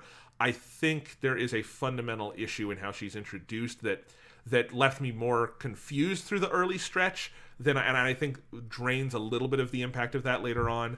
And I do think part of that is the confusion around just the order that it airs in. Yeah, I think that's part of it. I also feel like there's stuff around Katekjina that is like, from what so like with a lot of the Gundam stuff we've talked about, there is also a novelization of this that Tomino wrote. And I don't know all the details because this one is not as well read as some of the other novelizations, because obviously I haven't read any of those other than some of the original Gundam novelization, but most of the details of those things are posted on message boards and stuff if you want to know the differences. It's a little bit harder to track that stuff down with Victory Gundam, but one of the major differences is that like a lot of the Katekjina stuff is more kind of fleshed out. Her relationship with Chronicle is more fleshed out and more explicit, that he's able to do kind of more adult stuff with like sex and sexuality in the novel than the show obviously would be able to do. So like that element of it feels like, yeah, like here, like the relationship between Uso and Katekjina is not like all the way developed, and there's a couple of steps in her arc that feels like it would be nice for it to be able to be a little bit more specific than what it is. Then you kind of have to like put like a lot of pieces together when she starts doing her like big villain turn and that kind of stuff. Yeah. But overall, yeah, a pretty extraordinary opening, and, you know, clear the night for yourself. Make sure you know that you're going to be seeing a little out of order. And I actually do recommend the watch episode 1, then do 2, 3, 4, then watch 1 again, because it just, like, it will make it work better for you. At least, like, cycle through episode 1 and, like, watch the big moments before you move on to episode 5. But, you know, past that point, you do have this entire opening salvo on Earth where it's really not until they go into space, and even then it's not 100%, that Uso is kind of part of the team. He's really kind of coming and going, and he and Shakti are trying to get back to Casarelia many times during this stretch of episodes. And this early stretch really is, I think, it's not so much that like a ton of characters are dying. There are, in like once the Shrike team is introduced in particular. It's more that there's just something tonally about these first, let me see how many episodes it is. I think it's like 13. I think they go into space in, I'm right on it. They go into episode space at 15. Yes. Episode space does. So the first 14 are on Earth. And those first 14, there is a general dourness culminating in, I think it's like episodes 9 through 14, basically. There's a major death in every single one of those that... The way I phrased it is it feels like it's Grave of the Fireflies with mobile suits. It feels a little bit, because it is about orphans left in kind of an abandoned area, kind of trying to fend for themselves. People are dying left and right. There is not a really clear sense of good and bad among the adults. I think this show, by the end, I think you come to respect a lot of the League Militaire people. I think there was a long stretch of Victory Gundam where I found the League Militaire to be a pretty sickening group in what they were willing to do. Like because Uso becomes a really great pilot later on, there is no good justification for putting him in that mobile suit for like 25 episodes of this thing. Like, they are very much manipulating a child, and that's just fucking bad. Even if like some characters like Marbet-san are very much like presented as sort of more upstanding, there's just a general like ickiness to that. The sort of the abdication of the Earth Federation, the brutality of the Zanskar Empire, which is the closest I think you would have is the Titans in Zeta Gundam in terms of just like fascistic cruelty. But there's something to another level about it with Zanskar and kind of the glee sometimes they take in it, and the like amorality of figures like Chronicle, that I do think the show evens out tonally a little more past this point. But those first 14 are brutal to watch. I was not able to like binge them as fast as I do some Gundam shows. It's really heavy, and again, it's not always just about people dying. I think there's just a general mood where it feels like it's like a battle for a dying planet, and you're not quite sure what the upside is, you know? Yes, yeah, and it is, because I agree with all of that. It is, to me, I think this is the strongest stretch of the show. This is where the show, to me, it has the tightest plotting, with the exception of like the weird episode switch at the very beginning. Right. But like, generally, I feel like this show, there's a lot of good stuff they do in the space episodes. Specifically like when they're on the Zanskar colony and that stuff. But I feel like Victory Gundam is this show that is like very much at home when it's on Earth and doing stuff with Earth. And there is something about the feeling of like, man, the Zanskare is awful, but this like uncomfortableness with like the lengths that the League Militaire has to go to in order to fight Zanskare, and the fact that they just have no resources. Almost the entirety of the League Militaire are like old men, right? They're like in like old men. They look like they're in like their 60s to 80s, that are like, they're sort of just like trying to do their best fighting off, like it feels like it's a bunch of people that like today it would be like a revolution organized by Vietnam vets, and that's like the majority of the movement. It's like that kind of age range, and so you only really have Marbet and then Uso, who Uso is a good pilot, but he's not Amuro, he's not Camille, he's not Judo, like, and he's never that. He's never as good as Amuro, Camille, or Judo are. He has like some good new type stuff he does occasionally, but he's not like the super psychic boy the way that Amuro by the end of Mobile Suit Gundam is just gunning down Zaku's and Rick Dom's left and right. Like fucking Camille turns Gundam Super Saiyan. I mean, same thing with Judo, turns Gundam Super Saiyan and splits the fucking Double Zeta into all these pieces and flings them around with psychic powers. Like Uso's just not that level. He's like a very good pilot, but he's not like the genius pilot, boy pilot that so many of these characters are. So I'm with you. It is so much harder for them to justify Uso having to get into the mobile suit every single time, but the show really grapples with that. And in particular, there's an episode that to me is one of the most memorable episodes of Victory Gundam that has one of those memorable moments, which I think it's episode 5. Or maybe it's episode 6. It's the one where a veteran Zanskar pilot and like 2 of his like co-pilots have to go hunt down and fight Uso. And at the end, Uso and him have a standoff outside of the mobile suits. And it's like this big, tough pilot man. He's like bald with this mustache. He's like, if this was a different show, he would almost be like the Ramba Rao or something like that. It's he's fighting for the wrong side, but he's a little bit more upstanding than a lot of the other Zanskare pilots.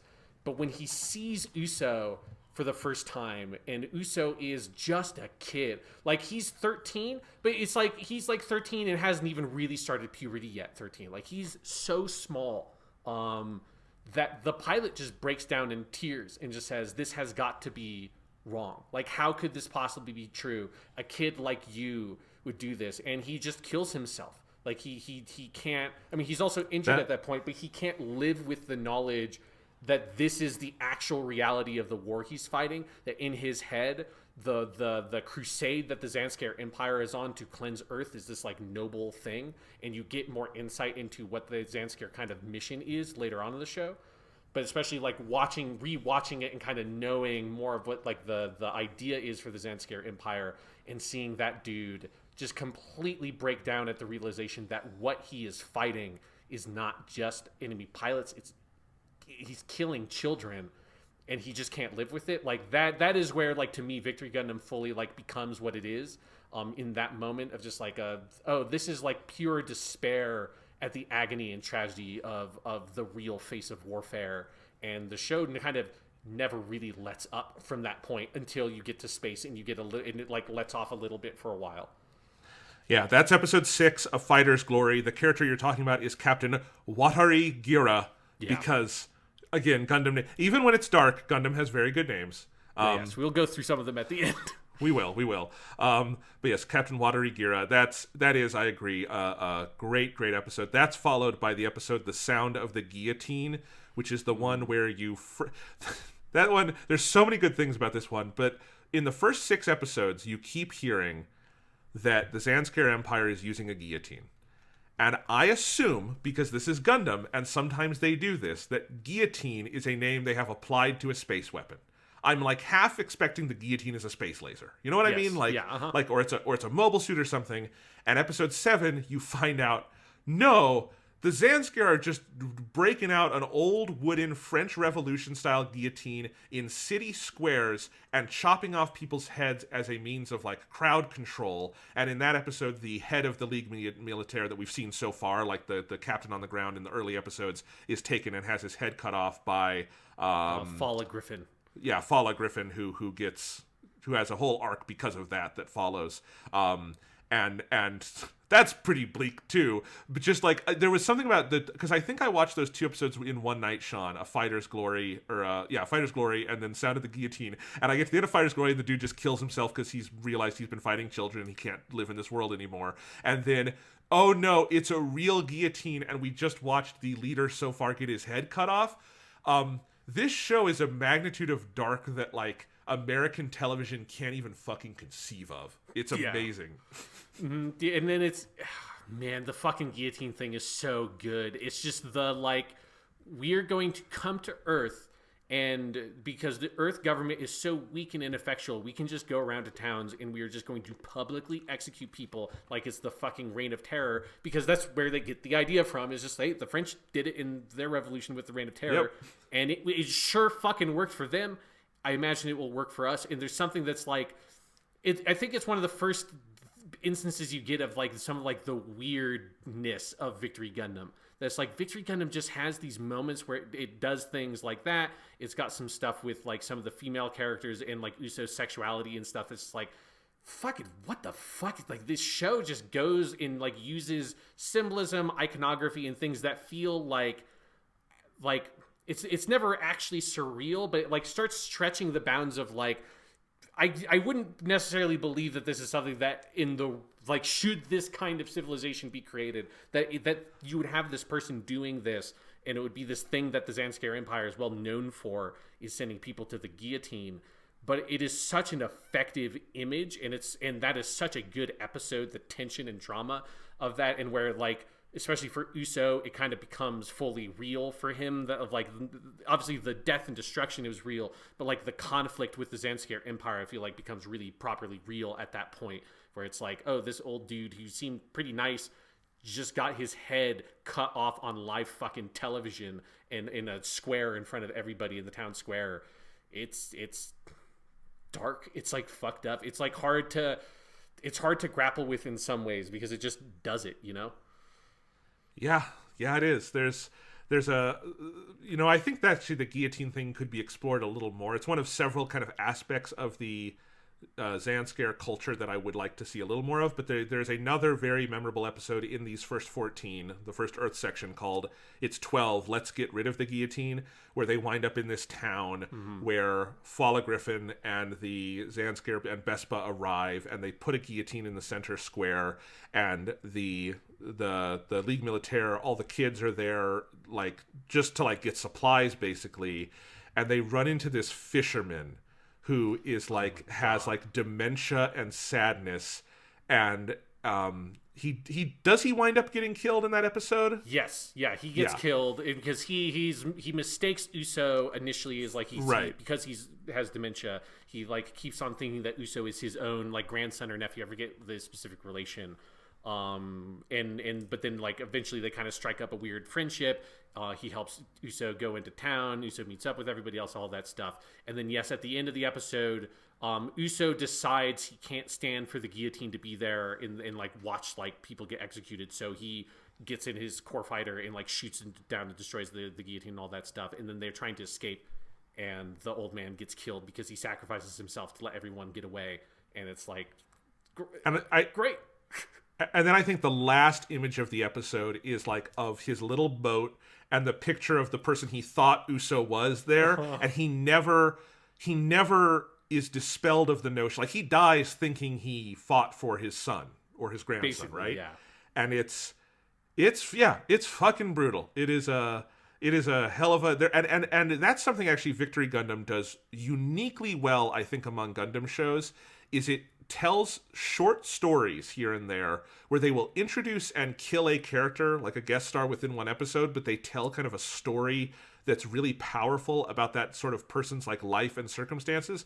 There's one near the end of the show. I don't know if I'm going to be able to find the exact title of it, but it's when they're back in space and they basically run into these two pilots who are Bespa people who are clearly actually, and they have to like wind up sort of tricking them and going undercover, but these two pilots are in love and they're going to be proposing, and then by the end they both die just brutal deaths, sort of. No, what it is one of them kills the other. Yeah, they kill each other. Yeah, it's like very Shakespearean. Oh my god, That one is just wild. They do that several times, and it's really incredible.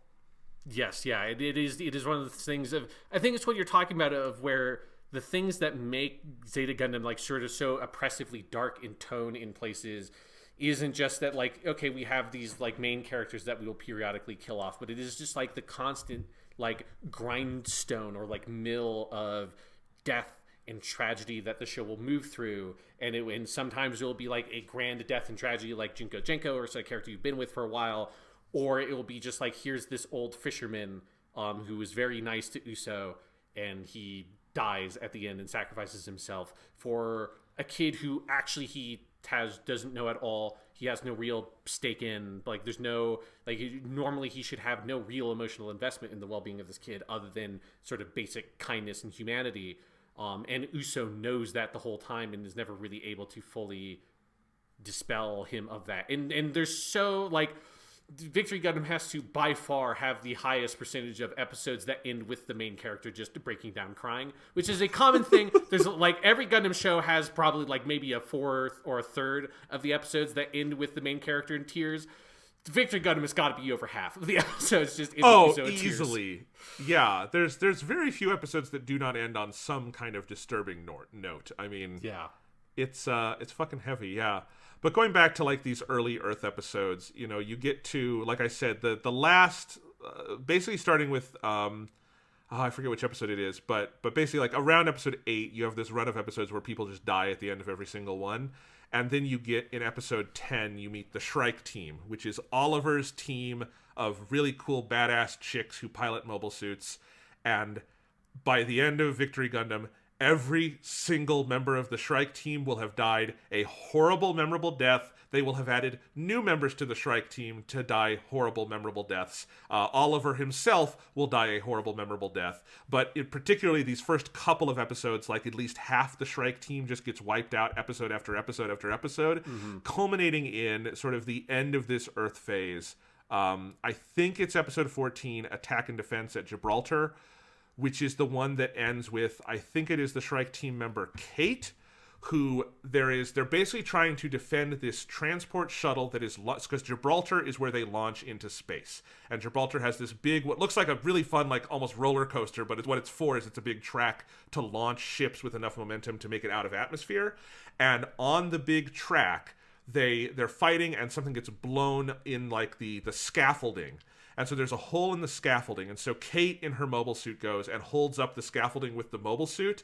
And one of the Best Before's comes over and is like, well, I don't really want these to fall down either because we use these as well. So I'm going to kill you very precisely. And he takes out his beam saber, puts it right up to the cockpit, burns Kate into nothingness, pulls it out, and leaves it there so that the mobile suit is left for probably forever, holding up the scaffolding. And the image of the mobile suit with a disintegrated pilot inside holding up the scaffolding, and it is there in the next episode when our characters launch off into space themselves, that is, I think, my favorite episode of Victory Gundam.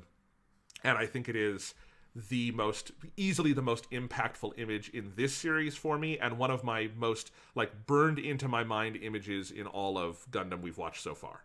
Yeah, it is such a it's such a good episode. It's one of those of where like the action choreography of the show and how good it is at like setting up like stakes, and there's like, we cannot destroy this like ancient space runway, both because it's like this valuable artifact of human history, but it is also a thing that we are going to need if we want to go into space, and fighting around that, and then having to have one of the main characters sacrifice herself to keep it alive. And it is one of those things that sort of sets up the differences between the good guys and the bad guys in this show, the League Militaire and the Zanskar Empire, is that the Zanskar Empire is like destruction incarnate. Like and we'll get to this in the later episodes, but it's like they're just trying to basically destroy Earth and like wipe out all the people on Earth so that eventually Earth will cleanse itself in like an eco cycle, more or less, and then they can go and inhabit the Earth. And so there's like, fuck it, like we'll just blow shit up and it's fine. And the League Militaire is not just fighting to survive, they're fighting to protect Earth and what the Earth represents. And because they're the first group of Gundam protagonists for whom Earth is their actual home. Yes, like they are from there. they're not space noids like Amuro is and Camille is and Judo. They are Earth people. Like, they want to go home. They like, again, it's one of the reasons why it's really important that Uso and Shakti are really tied to Casarelia, and you get to know that, like, set. Well, if it was like real world, it would be a set, right? Of just like the little huts by the big cliffside with the farm and their sheep and all of that. And you come back to Casarelia periodically, even past this point, once they go back to space. When they come back to Earth, they go back to Casarelia, because it reminds you of like this very simple idea of what home is that all these characters are fighting for. And for the Zanskar Empire, that's just like meaningless to them, or it is meaningful, but in this sort of like selfish way that they don't care that it's someone else's home. They just want it for themselves. And so, yeah, like the sense of the Ligue Militaire fighting for this thing that's so much greater than they are individually is really powerfully symbolized in that moment where Kate sacrifices herself holding up this symbol of human ingenuity and intelligence and perseverance of the like one of the first like main platforms of like normal space travel that defined the beginning of the universal century. That is this historical artifact that's so important. And I think that is, to me, the best Shrike team death, although there's a bunch of Jinko Jankos, which we'll get to, she dies later. It's also a really good one. There's one earlier than this. I think it's a couple of episodes before that one where Mahalia dies. She's the one who, like, she kind of like has Uso. It's like in her cockpit, and when like the fight starts, and she has to drop him off at the Victory Gundam, and she puts on like the lipstick as war paint, and she gets killed at the end of that episode. And then the next episode starts with her funeral.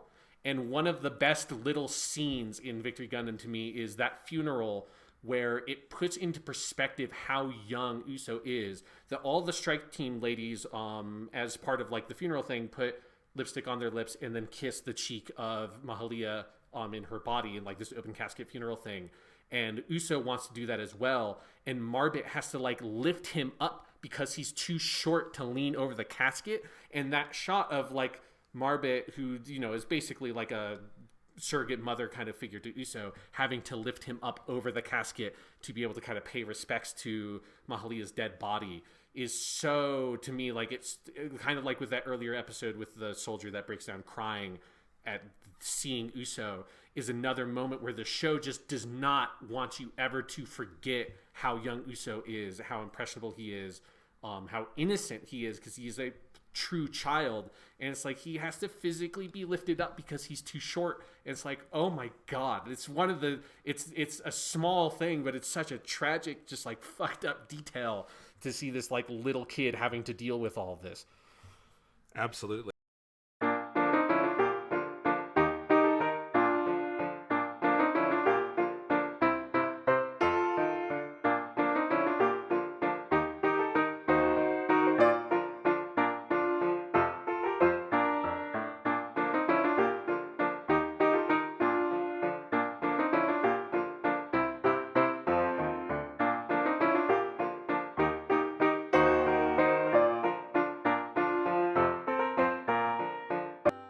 So before we jump into the space section of the series, I think we should talk about the animation a little bit, because it's really interesting. And obviously this section is where I think you have generally the strongest animation in it, but you also establish kind of the style, because Victory Gundam is a radically different visual style. And Gundam has experimented with style up to this point.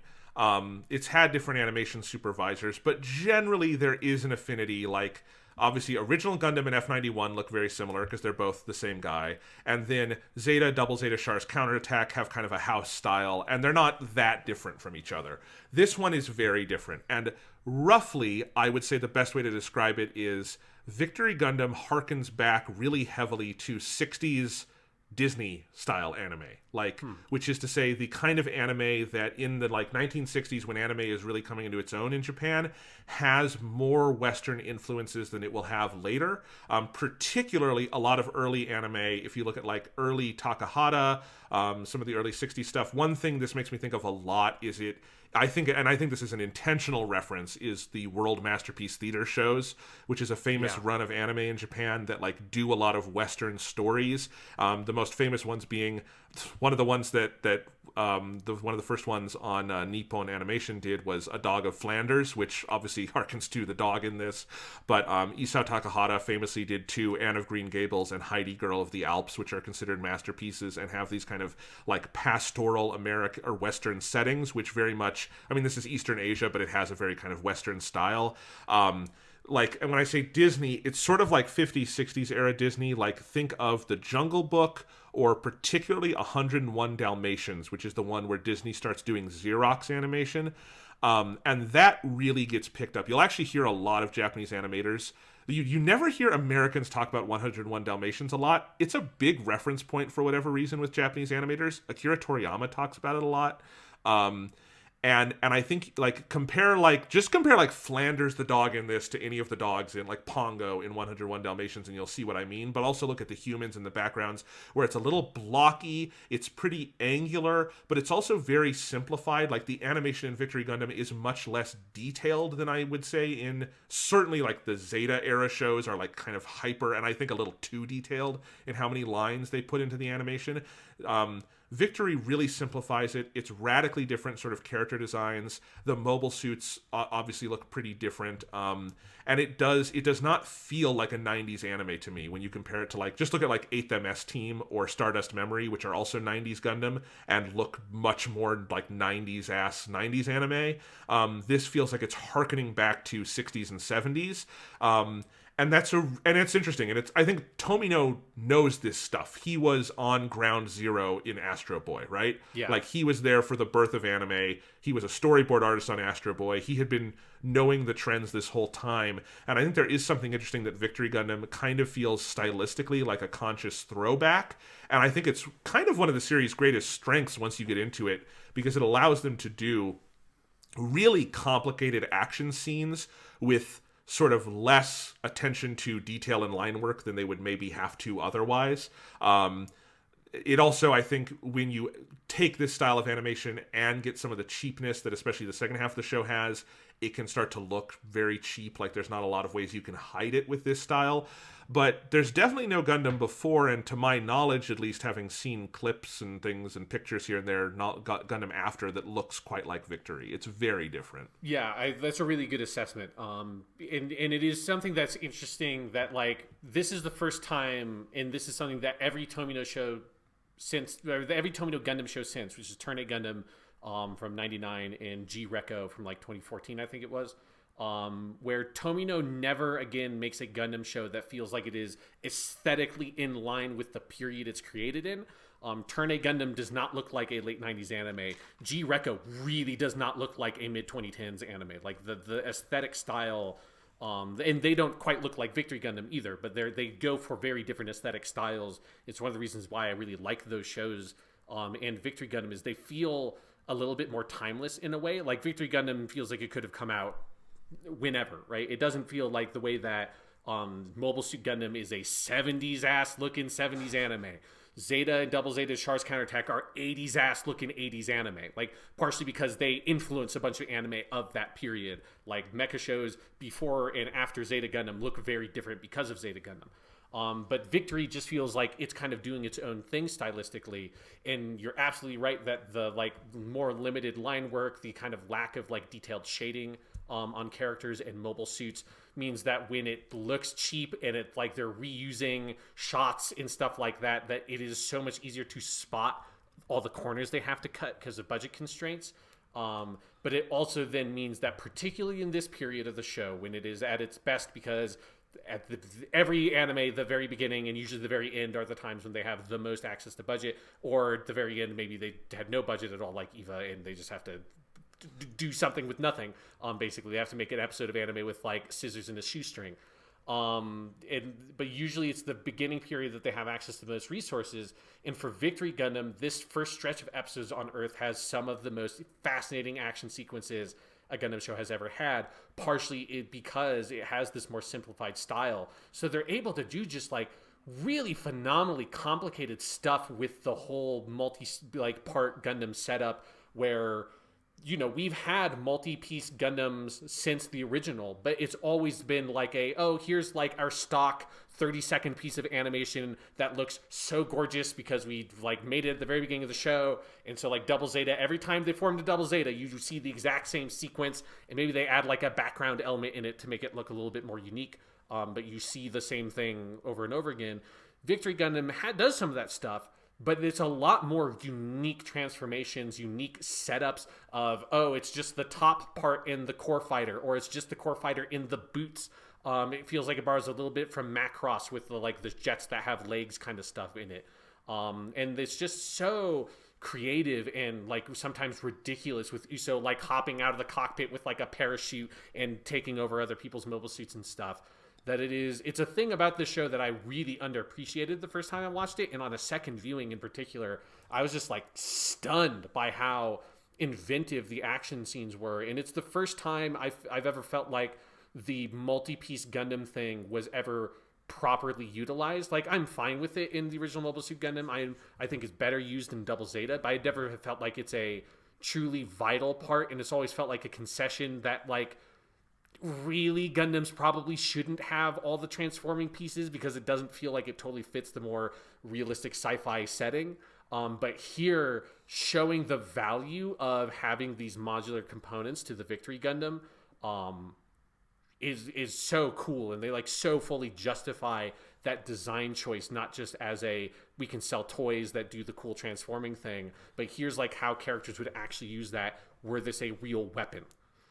Well, I think it's the first time it feels as realistic as like 79 Gundam treats, mobile suits. Like, yeah.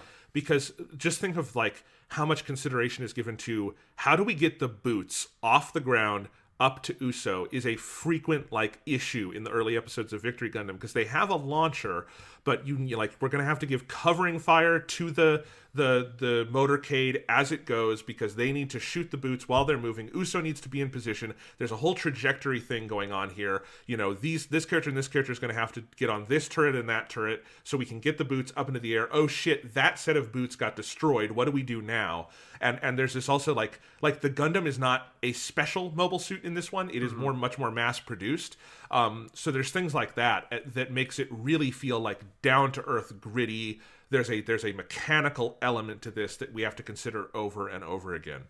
And on the animation style, I also just want to say, I think the animation style works significantly better for Earth than it does for space. It feels like an Earth-oriented style, and I think pretty much any time Victory Gundam is on Earth, even if it is a lower budget episode, I really love the look of it. It just feels tactile and like, just physical and beautiful in a way that really befits the Earth setting.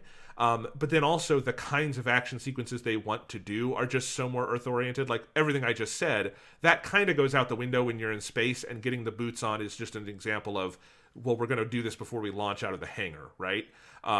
Or something. Although they do some fun stuff. There's the white arc that the characters fly at the end that has like all the components, and they bring some of that back in the second. Like the second journey to space is better than the first journey to space in Victory Gundam, because they figure some of this out.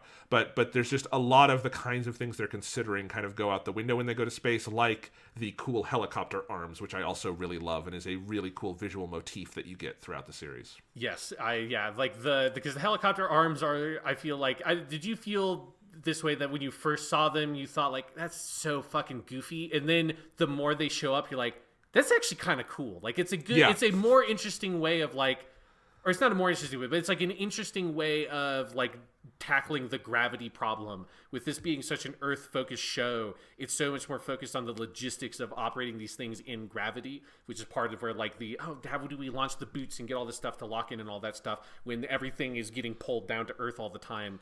And so having the mobile suits be able to like hover there without expending fuel is a good idea. But on first blush, it's like the most G.I. Joe looking thing that Gundam has had up to this point. It's like, why do these things have giant fucking motor blades on their arms that they're using to just like hang in the air like that? It does look a little goofy, and I think it's all, but I always kind of liked it because I think there's so much dual functionality, both on a real world, like what would they need out of this in the world, but also I think from a storytelling level, what can we do with this? Because the helicopter blades can also serve as a sort of shield for sort of beam shots, and they use that a lot. And so it's got that dual function. But if someone is using the helicopter arm, then they have one arm taken. And so you have a lot of interesting fights where someone is having to hover and then use their other arm for shooting or something. And there's just a lot of dynamic stuff that goes on there. It's because you primarily see it on the Bespa side, and then I think the Shrike teams, like GM sort of units, have it. And I think I agree. It's a shock to the system because it is the most like Gundam element we've had so far. I feel like, because it is very G.I. Joe-esque, but it makes a lot of sense, and I think it's integrated into the story as well. And I'm a little bummed in the second Earth portion of the show they don't do it a lot, because most of the suits at that point don't need it. They have all the big wheelie guys at that point, which I love too, and we'll talk about those. But you don't get a lot of the helicopter arms, and I do like the helicopter arms. Yes, I do too. And then this is also just like, while I'm thinking about it, it's like one other thing that doesn't feel like it is a thing that Gundam normally would do is that all the Zanskar mobile suits, because so Zanskar is the name of the empire, and then the name of the army is Vespa, usually with a B, but it really should be Vespa with a V, because Vespa is Italian for wasp, and all the Zanskar mobile suits are modeled after insects in some way. So they're all like weird bug suits, and you get a lot more of that once you go into space, and they can have more like ridiculous looking mobile suits that just literally look like there's like a big spider or some shit. But yes, so they are like somebody in the Zanskar Empire who's like a big engineer is just really into insects because they've modeled all their mobile suits off of insects, which is not, again, is a much more G.I. Joe kind of concept than what you'd normally get from Gundam, which is much more, the enemy suits are usually just like these very utilitarian looking things like the Zaku, and here they're like a little bit more, they're not, I wouldn't call them more elaborate, but they're more thematized than we've ever gotten mobile suits in Gundam from before. And they also just get nuts by the end. I mean, I remember before we recorded any of, before this episode, obviously, while I was watching through the show, you and I would talk off the air about it. And I said to you after the first probably 20 episodes, like, I'm loving Victory Gundam. I think the mobile suits are a little weak. And I do think overall the designs in those first 20 episodes, like they're fine, but they don't like strike me as much as some mobile suit designs, especially coming off F91, which is a very high bar to cross, but like F91 being sort of the best visually designed piece of Gundam. And the Victory Gundam itself, like, I love it in a utilitarian way of like how much it allows for like storytelling and action choreography, but I think the actual design of the Victory Gundam, like the color balance and everything, I don't love it. It's not my favorite. It's one of my least favorite, like, just base Gundam suits. Then you get into space, and some of the shit they throw at you, some of it's good, some of it's honestly just like bad, but like it's all such a series of big swings that it becomes very memorable, up to and including the point where they have a full-on Chinese dragon mobile suit. Yes. That's like a big dragon with like multiple parts, and it like moves through the air like a snake, and it's Chinese dragon, so it doesn't have wings, and it's just eerie and weird and does not look like it could actually work in the real world, but it's amazing, up to things that I think are really quite good, like all the big wheel suits that are just fucking great, and that's my favorite mobile suit design in the show. But it's also notable that Victory Gundam just has more mobile suits than any other Gundam show. I have not done a count, but I've looked at the lists, and it's got like double the number of mobile suits than any other Gundam show up to this point. Like, they are throwing new ones at you every episode for a certain period. Like, Bespa has so fucking many mobile suits, and there's so many different like smaller divisions that have like 8 different versions. And Katagina, like, for most big pilots in Gundam, if you look on their Gundam wiki page and it lists their mechs, it'll list like 2 or 3 mechs max, maybe. Like, Char would have more because he's in 4 different Gundam shows, but even then Char has a couple of like notable ones. For Katagina, she's got like 10 mobile suits she pilots because there's so fucking many in this show. Yes, yeah, and most of them are not particularly memorable because, again, most of them, and you get most of those at like in the like first half of the show, are just like weird sort of like it's just sort of like a mobile suit with like bug looking eyes and like an antenna. Yeah, but the antenna looks a little bit different this time. But yes, once you get into the back half, you start getting some of the weirder shit, and you get the big wheels, and you get the dragon one, and you just go like, they get a little bit buck wild with it. And I think that's, to me, when Victory Gundam is the most interesting with its mobile suit designs, is when it's just like a fuck it. Like, let's just do something weird. It feels like it goes, oh shit, what's it called? The thing from the mobile armor from the original Mobile Suit Gundam that's in the one episode, and the dude just gets smoked, and Char's like, why do we even have that dude? Like, I don't give a shit that he died because I didn't even know that thing was on this ship. I hate myself. I know what you're talking about, but yes, but it's like, it feels like a whole, the Zacrello, that's what it's called. It feels like a whole range of mobile suits that eventually the Vespa has that's like inspired in some weird way by the fucking Zacrello from 79. Yeah. And I'm looking at like the list of, this one had like 3 mobile suit designers credited. Kunio Okawara is credited, but I think that must just be like residual Gundam stuff. I don't think he was active on this one. But like one of them is Hajime Kataoki, who would later do Gundam Wing, and he did both that and the OVA. And then it's Junya Ishigaki, who did a ton of AU Gundam after that. So interesting people. But yeah, and Ishigaki, he must have been kind of one of the main guys on this, because this was his first Gundam thing, and then he went on to do a ton of Gundam shows. So yeah, the mobile suit's very interesting. I'm sure we'll talk about more of them later. But yeah, I want to talk about this first space section, because you can roughly split Victory Gundam into 4 acts. You can say there's the initial Earth, initial space, Earth Part 2, Space Part 2, right? Yes. Space Part 1 builds to some really good stuff. I think the first, like, episodes 15 through 20-ish, roughly, are the roughest period of the show to me. It gets really aimless when they go into space the first time. This is also where you get the first clip show, which is the Queen of the Empire episode, where you do meet Queen Maria Pure Harmonia, and her advisor / big bad Fonsei Kagati. And that's kind of cool, but you do get, like, you know, recap episodes always kind of slow things down. And there's some good stuff here, but it does slow down a little bit. And I think it gets better. There's an episode called The Strategic Satellite that I really love, where I feel like it starts getting kind of coming together more.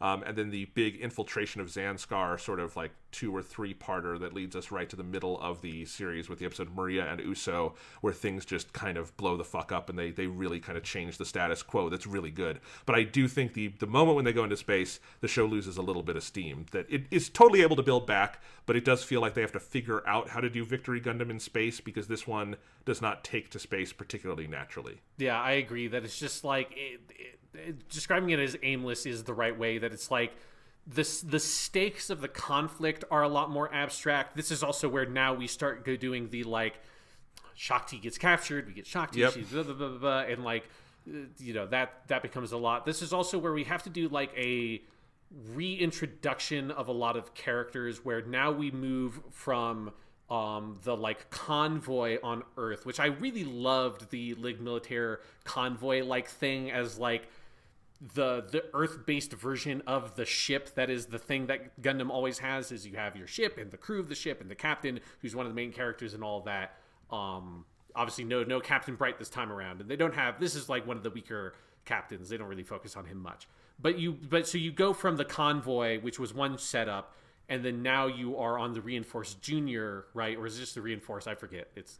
Well, you start on the Reinforced, and then it gets blown up, and you get the Reinforced Junior. But it's kind of a weird. I don't know why they do it so fast. Like, it's mostly the Reinforced Junior, because you are only with the Reinforced for like 2 episodes. Yeah. So whichever one you're on at this point, the Reinforced Junior, because they're with it for so long, we'll just call it the Reinforced Junior for the whole thing. So then you have, like, the Earth Federation dude who's there, that, like, he's introduced in some of the latter Earth stuff, but, like, you don't know at that point. And honestly, because he's not super memorable, I kind of didn't remember, does this guy stick around, or is he only here for this arc to get him into space? But so you kind of have to introduce that group and that dynamic of the Reinforced Junior and all that stuff. And then also you then introduce Tomashe and Alicia and, like, the second group of kids who eventually become really good. But I feel like the show restarts again in this weird way, and it's just not particularly elegant at it, which is very different from the classic Gundam thing, which is you start in space, and then when shit gets real is when you go to Earth for the first time. And, you know, like, that's how original Gundam, Zeta Gundam, Double Zeta all have this dynamic of like you set kind of all your pieces up in space initially, and then you go to Earth, and when you go to Earth is like shit hits the fan, and then eventually go back to space and all that. Here, when they go into space, it's just like the show restarts. And eventually, once he puts all of its pieces back in place, and you go to the Zanskar space colony, and you kind of figure out what's going on with Shakti and Chronicle, and then Tejina gets reintroduced, like then it starts like really kicking off. But you do have this like weird stretch of episodes that just kind of do what they're doing, and there's some good like kind of episodes in there, but it's not like it's a hard part of the show to kind of push yourself through. One dynamic that I do like that's an interesting inverse of the usual Gundam thing is seeing Uso having to get used to flying in 0G, because the way it always works for every other Gundam show is, boy, it sure is easy to fly these Gundams around when there's no gravity, and it's like I just point in a direction and fire the nozzle and there I go. And so all of our Gundam pilots are usually so used to that, and then they go to Earth and they're like, what the fuck, gravity, what is this? Like, and they have to deal with that. And it's usually a good couple of episodes of them like tripping around on Earth in the mobile suits. Here, it's the reverse, where Uso's so accustomed to fighting in gravity that when he goes into space, he can't do shit for like 2 or 3 episodes.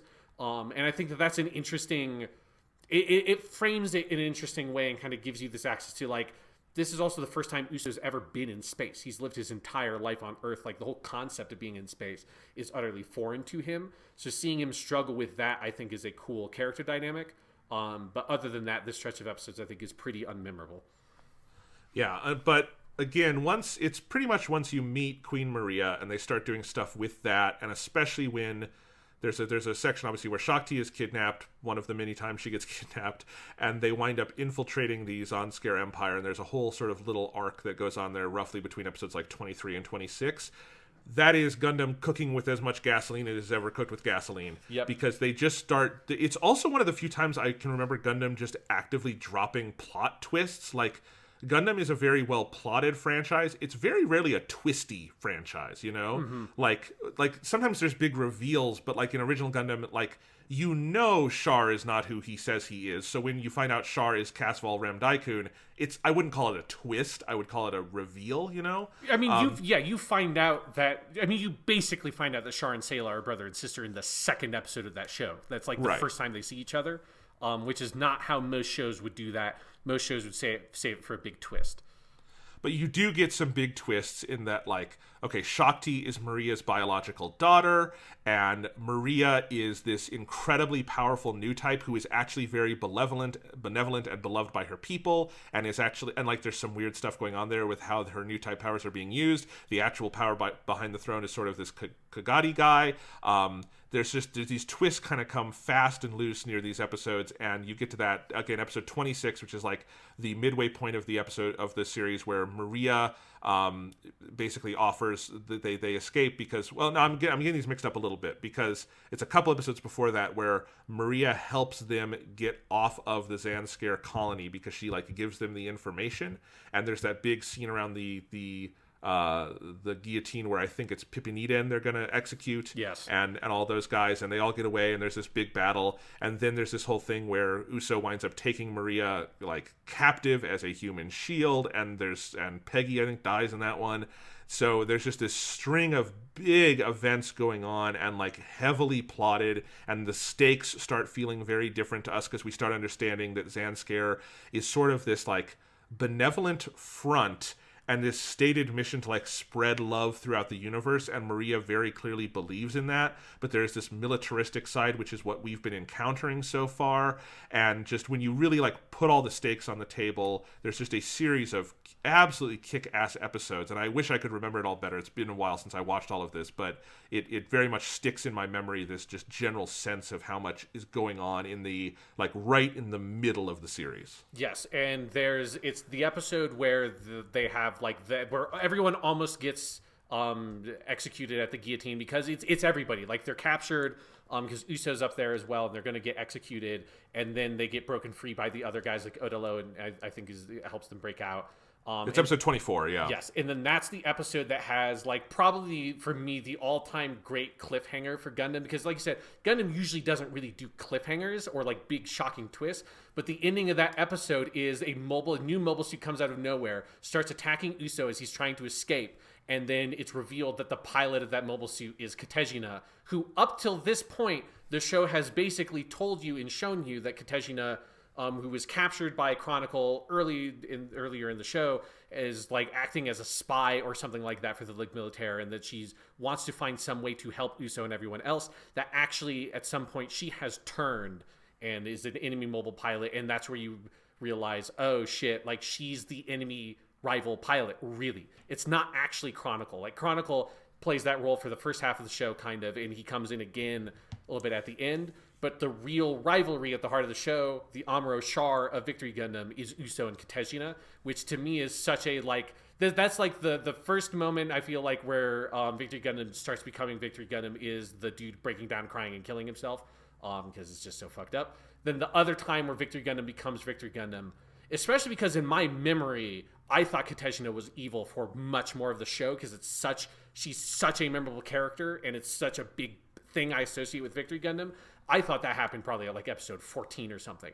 It's at the halfway point, and it's like, oh shit, that's big. Like that's a big, cool twist cliffhanger that if you imagine being a big fan of Gundam and watching this show as like aired weekly originally, that would be a motherfucker to leave off on. It's like, how the fuck, what the fuck? Oh my, what? Holy shit.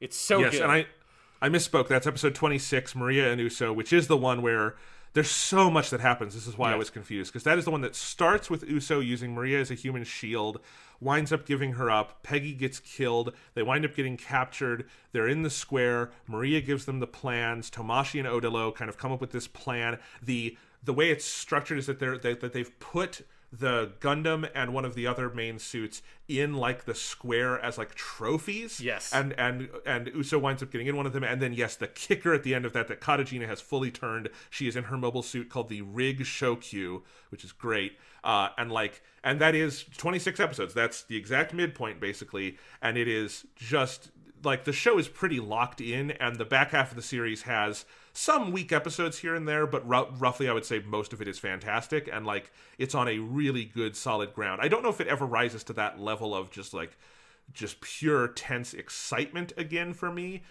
because that middle stretch is like really cooking with gasoline when it's really getting, that feels like the moment that should have happened maybe 5 episodes earlier if they had done a better kind of transition into space. Yeah. But that transition into space is a little rough, but then especially, as you say, I think Katejina coming out in the Rig Shokyu is the moment where Victory Gundam kind of fully locks into the show it's going to be for the back half, and the back half's really fucking good. Yes, well, because then the episode after that, episode 27, called "The Light of Outer Space" is the official English translation, but the title is much better if it's like the light that sprints through space or like runs through space, in Japanese. And that's the one where Junko Jenko dies. And that's where, because the light that shoots through space is the cannon that Uso fires at the end. And I was talking about this one earlier. Yes, and that whole sequence of Chronicle and Katejina are like planting bombs on the cannon that the Ligue Militaire is going to use to destroy the Vespa fleet. And so Junko Jenko gets out of her mobile suit to try to disarm the bombs, and she almost disarms it. And it's one of those of where like, we're so used to, in fiction, the scene where the hero has to disarm the bomb and it's counting down and they have to cut the wire. And almost every single time the hero cuts the wire and it's fine. And it's like, I mean, you're so programmed to accept the fact that if the time bomb is running down, the hero is going to defuse it when the timer is at like 1/10 of a second or whatever. Junko doesn't. No, like it's like much like, no, this is what actually would happen if someone who's like unprepared, is not a bomb defusal expert, like is just thrown into this situation all of a sudden and has to desperately try to disarm a fucking space bomb. You're just gonna get blown the fuck up, and she gets blown the fuck up, and it's like one of the more gruesome deaths in the show because you just see her disintegrate in the explosion. It's like fucking hell, and then Uso is crying and has to be like, this will end the war, right? If I pull this trigger and kill all these people, this will end the war. Because this is also around the time where Uso, for the first time when he kills someone, gets this weird new type scream that they do a couple of times where like, oh, he just murdered that person. He feels it psychically because he's also a burgeoning new type. So he's like, oh, if I shoot this, I'm going to murder 100,000 people. And the worst part about it is that because that bomb that killed Junko Jenko went off, the cannon's slightly misaligned. So he does kill a lot of people, but he doesn't deal the critical blow to the Vespa fleet that they need him to deal. So it's like they hurt Zanskar, but they don't. It's like if the nuclear bombs didn't end World War II, and it's like the whole, oh, well, you know, like, yes, we killed and like destroyed, like we murdered a bunch of people and destroyed whole swaths of this country for decades to come and caused like radiation poisoning and all this awful shit. But at least like probably more people would have died if the war continued. And it's like, nope, the war just keeps on continuing. It's like, well, shit. This is probably... Okay, no, there's one thing that's probably more fucked up. But I think in the grand scale of, like, the human cost and tragedy, that's probably, like, the deepest that Victory Gundam goes. It's, like, so intense. It pushes it so far in this way that, like, that would normally be the climax of a Gundam show. That this would be the thing that, like, he fires that gun and then he, like, you know, the same thing that happened to Camille would happen to Uso or something like that. You could envision that being the ending of Victory Gundam. And that's basically the halfway point. It is. And I do think there's a slight imbalance in that mid-20s stretch is so good. I don't think the show quite ever rises to that exact level again, but it rises to very, very good levels consistently. Because I do think that moment is so great. There's a couple episodes after this that I find a little weaker. There is end of episode 28, Uso gets captured, and the first half of episode 29, which is where we meet the V2 Victory Gundam. Do you remember? Is it Lupe is her name? The like weird woman. Lupe Sino. Yeah, that episode gets. I don't know how else to say it. Pedophiliac in a weird way. Like yeah, I think we should wrap around on that and like discuss the larger topic of like Uso in women. Because I feel like it's too much to unpack as we're running through the normal thing of the show. But just yes, put a pin into that, though. Yeah. I will just say I don't like that episode. But you do get the Gundam V2, which is where we get which comes with the Wings of Light, and this is a very good Gundam. And the V2 Victory Gundam is the one that would be the model for the Crossbone Gundam. And how the Crossbone Gundam like does the entire core fighter idea, which is that it's more of a normal shaped plane that sort of comes in the back and the head kind of comes on top. It's really cool, and particularly then Crossbone Gundam, whatever it's called, the Seven Samurai, it's Steel 7. Crossbone Gundam Steel 7, which is the direct sequel to the original Crossbone Gundam, basically prequelizes the development of the Wings of Light, because it's how they defeat the Jupiter Empire in that story. So if you want more of the Wings of Light, you get that there. The Wings of Light are very cool. I'm sure we'll talk about them later. You also meet Uso's mother, who, because she birthed a Gundam protagonist, also built a Gundam. That tends to happen. Yes. Yes, so she developed the V2. Yes, she develops the V2. Does she die at some... Yes, she dies a horrible, horrible death. I forgot. Oh, yes, we'll get there. We'll talk about that episode, Yes. There's a bunch of space stuff here. Is the dog Gorla Mobile Suit the Chinese dragon I was talking about? Or is that something I don't remember. else? Yeah, like I do not remember the names of most of the mobile suits in Victory because there are so many of them. There's too many of them, yes. But eventually you do get back to Earth, and you have another section on Earth. And Earth Part 2, the third act of the series, is fantastic. It's so good. And this is where the defining sort of mobile suit motif becomes the giant rollers, the different... One, they have a big... Like, Vespa has a giant ship that like goes across the surface of Earth with really fucking big wheels. And one of the things that kicks us into this last grouping is Oliver's death, where he and the Shrike team are trying desperately because they don't want this big ship to get down to Earth. Oliver worries like it will be the end of Earth if that goes down, and Oliver kamikazes himself right after marrying Miss Marbot, which is a whole thing that goes on here. He kamikazes himself. It doesn't work, and the ship gets down to Earth. And then we have a bunch of episodes with the ship with giant fucking wheels, but also mobile suits running around in separate mobile armors that are big wheels. And it's one of my favorite things Gundam ever does. Yes. So there's a lot to unpack here. So one, I do want to forget exactly which episode it is, but is in this stretch. I think it's the episode after they reunite with Uso's mother on the moon. So all that shit happens on the moon.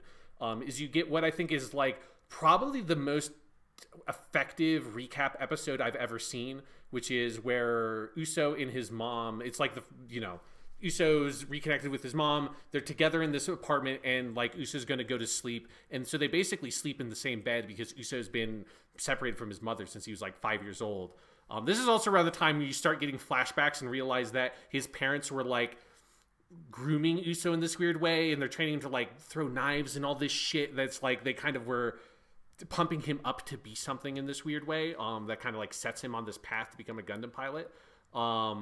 But this whole recap episode where Uso's basically explaining his adventures to his mother as he's slowly falling asleep in her arms, and then the episode ends with this image of like her cradling Uso in this bed as the episode fades out. That to me is like, if you have to do a recap episode and you don't want to just do something that's totally skippable, there's no original animation, there's no original story stuff, it's just a pure recap.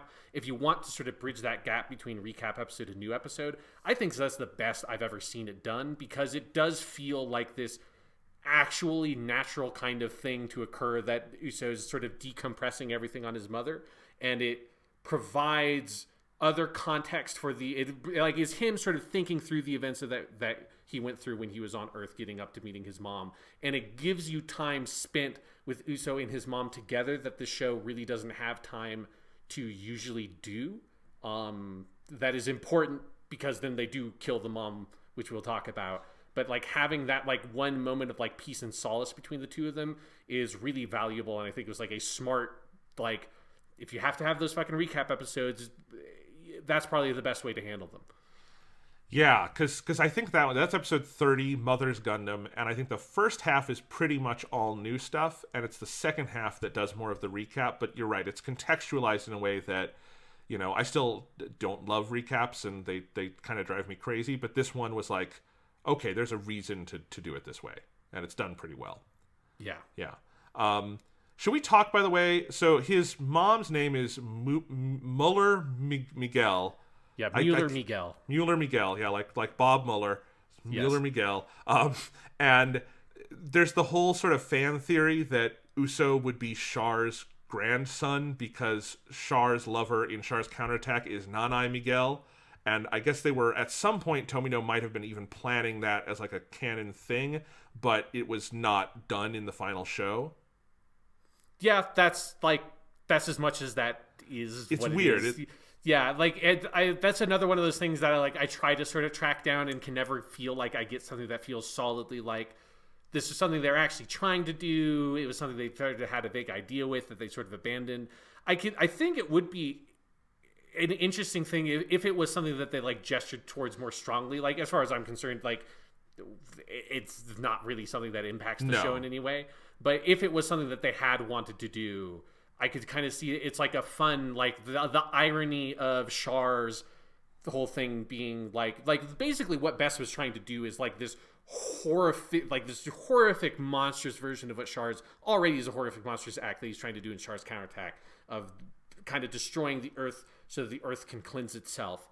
And the Vespa just kind of takes it to this incredible extreme. But the irony of Char doing that, or trying to do that, and then eventually his grandson is the Gundam protagonist who's from Earth. That up to this point is the only Gundam protagonist to be from Earth. There's a fun irony in that, but the show never really kind of does it. So it ultimately feels like a weird fan theory, or like at best an abandoned potential idea they could have done in the show. Yes. So, but what I was talking about before with the new fleet, it's the Motorad fleet. I looked it up, which is the fleet of Vespas that's all wheel-oriented. Episode 31 is where the Motorad is preparing to take off to go to Earth. That's where Oliver rams his core fighter into what is called the Adrestia, the big flagship, and dies a horrible, horrible death, and it doesn't affect anything because this is Victory Gundam. And then from that point on, we're down on Earth again, basically.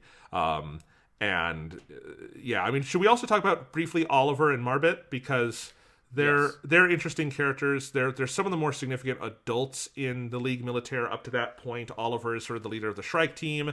Marbet is sort of one of the ace pilots. They get married in an episode called The Great Escapade, which is when they're on a colony and sort of get taken prisoner, and the marriage is sort of, it's a distraction, but also I guess we're supposed to read that Oliver and Marbet were in love and planning to do this at some point.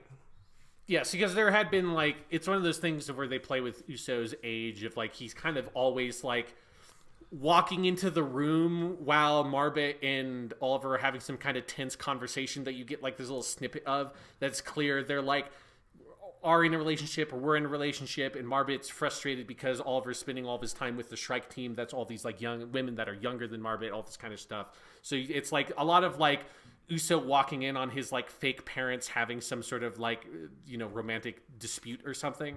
So the show definitely, like, sets up this idea that they're romantically involved. And the way that The Great Escapade presents that information is, again, through Uso's POV, that he doesn't initially know about that it is a plan to sort of distract the guards and, like, create this opportunity to escape. By, like, holding this, like, wedding party. And so Uso at first is like, what the fuck's going on? Like, how come nobody's telling me about this? Marbet's my fake mom. I should know about this stuff. Like, come on, guys. You should be telling me this shit. Yes. And I really like that episode a lot. Like, it's because that is the one that's, like, it comes immediately after the light that shoots through space. So it's, like, after this really dark episode, you get something that's, like, it's not like actually happy, but, like, it gestures towards the characters trying to find some kind of happiness that then immediately leads to one of the people dying. Yes. One of the people that's supposed to be married dies just horribly crashing into this giant wheel. Yes. And that's sad. But yes, over the course of these couple of episodes here, it's in the attack on the Motorrad fleet that Mueller Miguel gets kidnapped. She gets kidnapped by Katagina. So she's with the bad guys. So Uso's main motivation for a couple episodes here is going to be rescuing his mom. In episode 33, Shakti gets kidnapped again. Actually, I think this might be one of the times where Shakti tries to get kidnapped because she knows it's multiple times Shakti willingly gives herself up because she thinks she can negotiate as Maria's daughter, and she's always wrong. But yes. she's already tried to get herself kidnapped when they were on the moon. Yes. I think this is another instance where she tries to get herself kidnapped. I think partially to try to, like, reconnect with Uso's mom or something like that. Like with you, it's been a while since both of us watched these, but this is episode 33, People Who Dwell in the Sea, which is when they're in the underwater base, which is very cool. Yes. And Shakti winds up running into, like, this weird cult aboard the base that is already in the pocket of Zanskar, and that's a whole thing that happens. And then there is the sort of a two-parter, Operation Giant Roller and Mother or Shakti, which is where you start getting the big, like, battle on Earth. There's the big thoughts about, like, as you said before, Uso and everyone starts getting really paranoid about destroying engines and causing nuclear explosions, but sometimes it's the only choice they have, whereas the Zanskar Empire are really excited about nuclear explosions because they're fine with mass destruction, and that's kind of what they're doing. At one point, he does rescue Shakti, but he has to leave Mueller there, and then you get Mother Returns to the Earth, which is that's an episode that really plays its hand, doesn't it, Sean? Yes. The title, where you have this big battle with the fleet, probably one of the best episodes in terms of action, and it ends with Uso inadvertently killing his mother because one of the bad guys, very dishonorably, is using Mueller as a human shield, and something happens, and the Victory Gundam winds up crashing into all of it, and there's a sentence in the plot description here: Uso retrieves the helmet containing his mother's severed head, which is the end of the episode. Yes. So this whole stretch, the whole stretch of them dealing with the giant roller operation, because this is also where, like, shortly after this, after this they go fight them, and then it's actually it's like moments after his mother dies, they find out that a ceasefire has been arranged between the Zanskar Empire and the Earth Federation, because the Earth Federation are fucking idiots, and it's on the League Militaire has kind of succeeded because they've stalled the giant roller operation enough that they haven't, like, fully completed their plan. But basically, the Zanskar Empire buys time for them to move on to the Halo plan or whatever, as their, like, sort of ultimate plan to sort of take over the Earth. Angel Halo. Yeah, Angel Halo. Now that giant roller operation just wasn't, like, again, like, it was working, but it was working too slowly for them.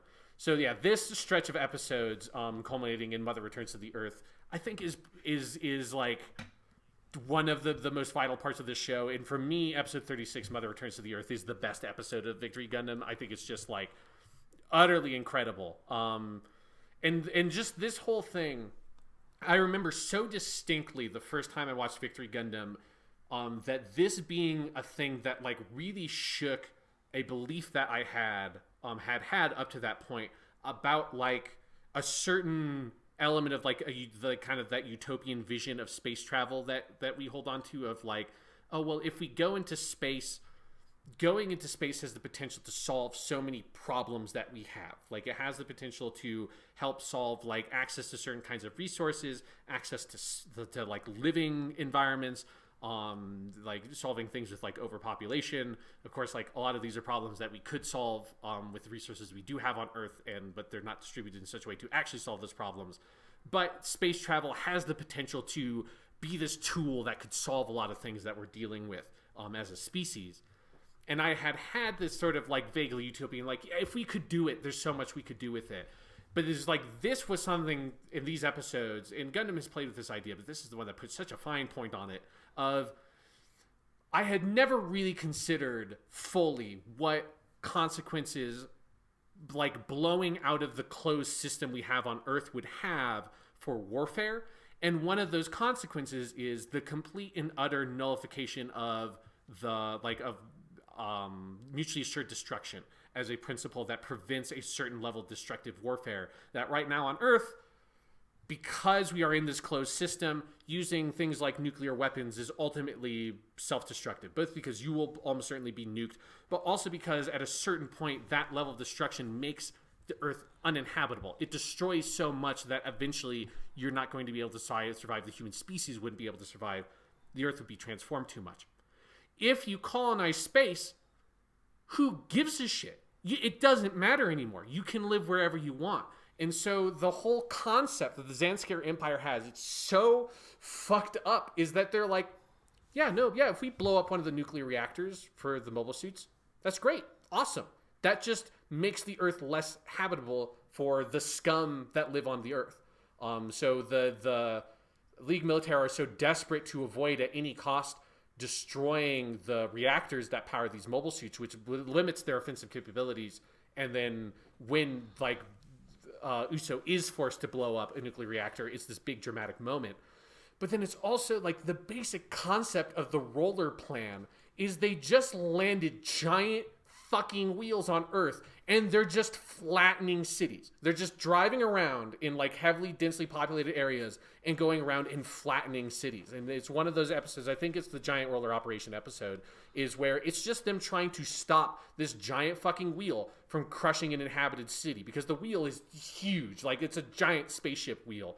And the idea of them, again, this is one of those like weird things in Victory Gundam that is like the guillotine that's like so ridiculous, but it puts such a fine point on it of them just sort of rolling over Earth like you'd roll over like dough and flattening everything out to get rid of all the pests on Earth to make it, eventually it will be cleansed. And their whole like Chronicles whole thing of like, we're going to like cleanse the Earth, and the Earth clean, the clean Earth Saksen, I think is what he says, like literally in English, it's called the Clean Earth Plan.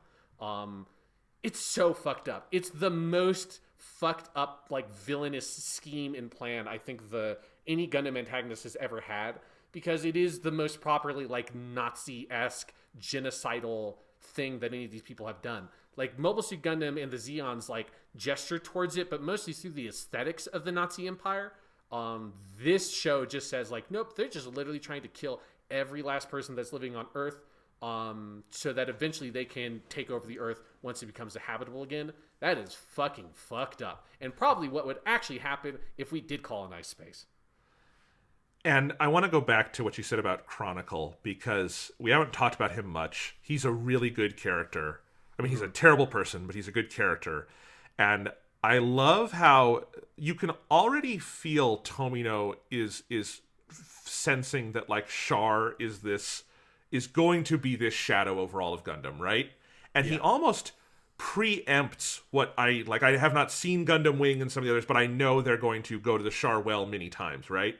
Yes. And he almost preempts that with Chronicle, where Chronicle has a mask, but it is not at all Char-esque. He's not disguising his identity. He's very open about that. He's Maria's brother, all of that. He is doing it because he finds the air of Earth so disgusting, he would rather cover his face than have to breathe the air of the despicable humans that live down there. And, like, that is a little visual signifier that, you know, Chronicle at the beginning does not seem anywhere near as ruthless as we know he will wind up being, but it sort of tips the hand. He's going to be, like, there's a level of, like, elite hatred that I agree it's kind of Nazi-esque. It is this level of human destruction that we cannot even really fathom if you are a person with empathy. And so it is this person who is, like, defined by their just utter devoidness of empathy, you know? Yeah, and just this notion that, like, all the people that oppose the Zanskar Empire are just pests that are inhabiting the Earth and, like, deserve to be killed. Like, they're not, their lives are not important. It is just, and the giant wheels crushing cities while people are, like, desperately trying to run away is, like, a very powerful image to me. And you're right. It is such a strong series of episodes that really does kind of break down your senses of the limits of warfare in Gundam, you know, because it goes beyond even what we've seen before. And then, because you're right, because, like, the colony drops that we see from Zeon and then from Neo Zeon are more akin to nuclear warfare, right? Which is that we're going to try to make because every colony drop has the logic of a nuclear bomb, which is we're going to make the one big strike that ends the war. Of course, none of them do. None of them are really comparable to Hiroshima and Nagasaki, which lots to debate there, but that was the end of the war, right? And that never quite works, but that is the logic. They don't have any kind of single strike logic here. It's just chaos, destruction, chaos, right? And so it is it's much harder to fight back. If you know, in Double Zeta Gundam, they don't ultimately stop the colony drop, but you know the goal. There's a colony they're going to drop, but we want to stop it. What's the goal here? Just hopefully they kill less people if we interfere. You know what I mean? Like, there's no real stopping it. It's just fight against, you know, it makes me think of, like, Do Not Go Gentle, like, fight against the dying of the light, like, just as long as we can, right? And it is such a heavy set of episodes. It culminates in Uso, the brutal death of his mother involving his own mobile suit, and then he has her severed head in the helmet, and then at that moment, ceasefire. And what the show does then in the subsequent episodes, basically the last batch of episodes on Earth, is there's a series of episodes where there's a ceasefire, the League Militaire sort of lets the White Ark go off and sort of do their own thing, and Uso is going to go back to Casarelia. He wants to spread his mother's ashes. It's a multi-episode arc. You do have a sort of, you have Captain Duker's fleet who is going after them and, like, breaking the ceasefire. Ike. Yep. The man who lives by the spirit of the biker, Duker Ike, with his fucking... He's the man who revolutionized the wheeled mobile suit. Yes. That eventually the rest of the Bespa adopts. Yep.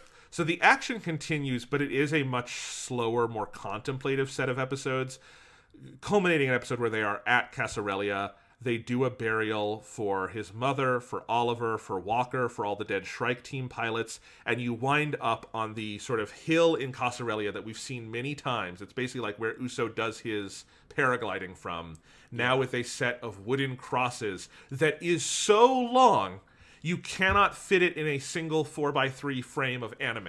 Yeah, they have to pan over it every time they show it. Yeah. If you were, the only way you could possibly, like, keep them all in frame is with, like, if you went to 235:1 widescreen, and of course they don't do that. So I made a joke about this, that so many people die in Victory Gundam you can't include their graves in one frame, and it's true, and it only gets longer by the time you come back in the final episode and they bury Odello and everyone else who dies. But it is, like, this is where one of the better paced sections of that, because I think the just balls to the wall, because of the wheel metaphor, pedal to the metal, like, nature of those episodes with the Motorrad fleet, these sort of slower set of episodes of them traveling back to Casarelia play really powerfully in my memory because of that. Yeah, this whole section is just so phenomenal. And going back to the moment when his mom dies, like, that, God, like, because like that whole episode is the most tense episode of Gundam to me. It's why I think it's the best episode of the show, is that it's just, it takes those things we talked about that Victory Gundam does really well with action, and it's like pushes it to the 11th degree, because the stakes are his mother's life. Again, we already had that really beautiful episode of him and his mother with like the recap and all of that, and them like falling asleep, cradling each other in their arms. And Uso is just, again, he's the 13-year-old kid who hasn't seen his mom since he was like 6. Like the emotional stakes are as extreme basically as you could possibly make them. And then this motherfucking Vespa pilot is holding her in his mobile suit hand as like a way to sort of like, you know, defeat Uso, because to make it so Uso can't fight properly. And then the horrible tragedy of, because like basically how she dies is she gets, I think like Uso blows up a thing that launches one of the wheel mobile suits into the air, and she gets crushed under that mobile suit, and her fucking helmet flies off with her decapitated head still inside of it, which is horrifying in so many ways. And Katejina and Chronicle are there, and there's this like really good line where after the ceasefire is called, you cut back to Chronicle and Katejina in the cockpit of the big main ship, and he says like, oh, like, so the woman hostage was killed, and Katejina says like, yes, it was his mother. It's like, oh my god, like how could this happen at this time? Because even though like it's the thing that makes Chronicle a really interesting villain, is that he is fine with like the death and destruction in like this abstract way, but there's something about like the personal element of it that he tries to be very noble and proper about, which just makes him even ever more despicable. So he just does this thing that like he says like nante kotada, like how could this have happened like this? Like did he see it? And Katejina just says, yes, he saw it. He's the kind of boy who does things like this. And it's like this sense of like weird fate or something, like the unnaturalness of Uso that Katejina feels, of his like weird precociousness and his ability to sort of like insert himself in these situations he doesn't belong in because he's so young.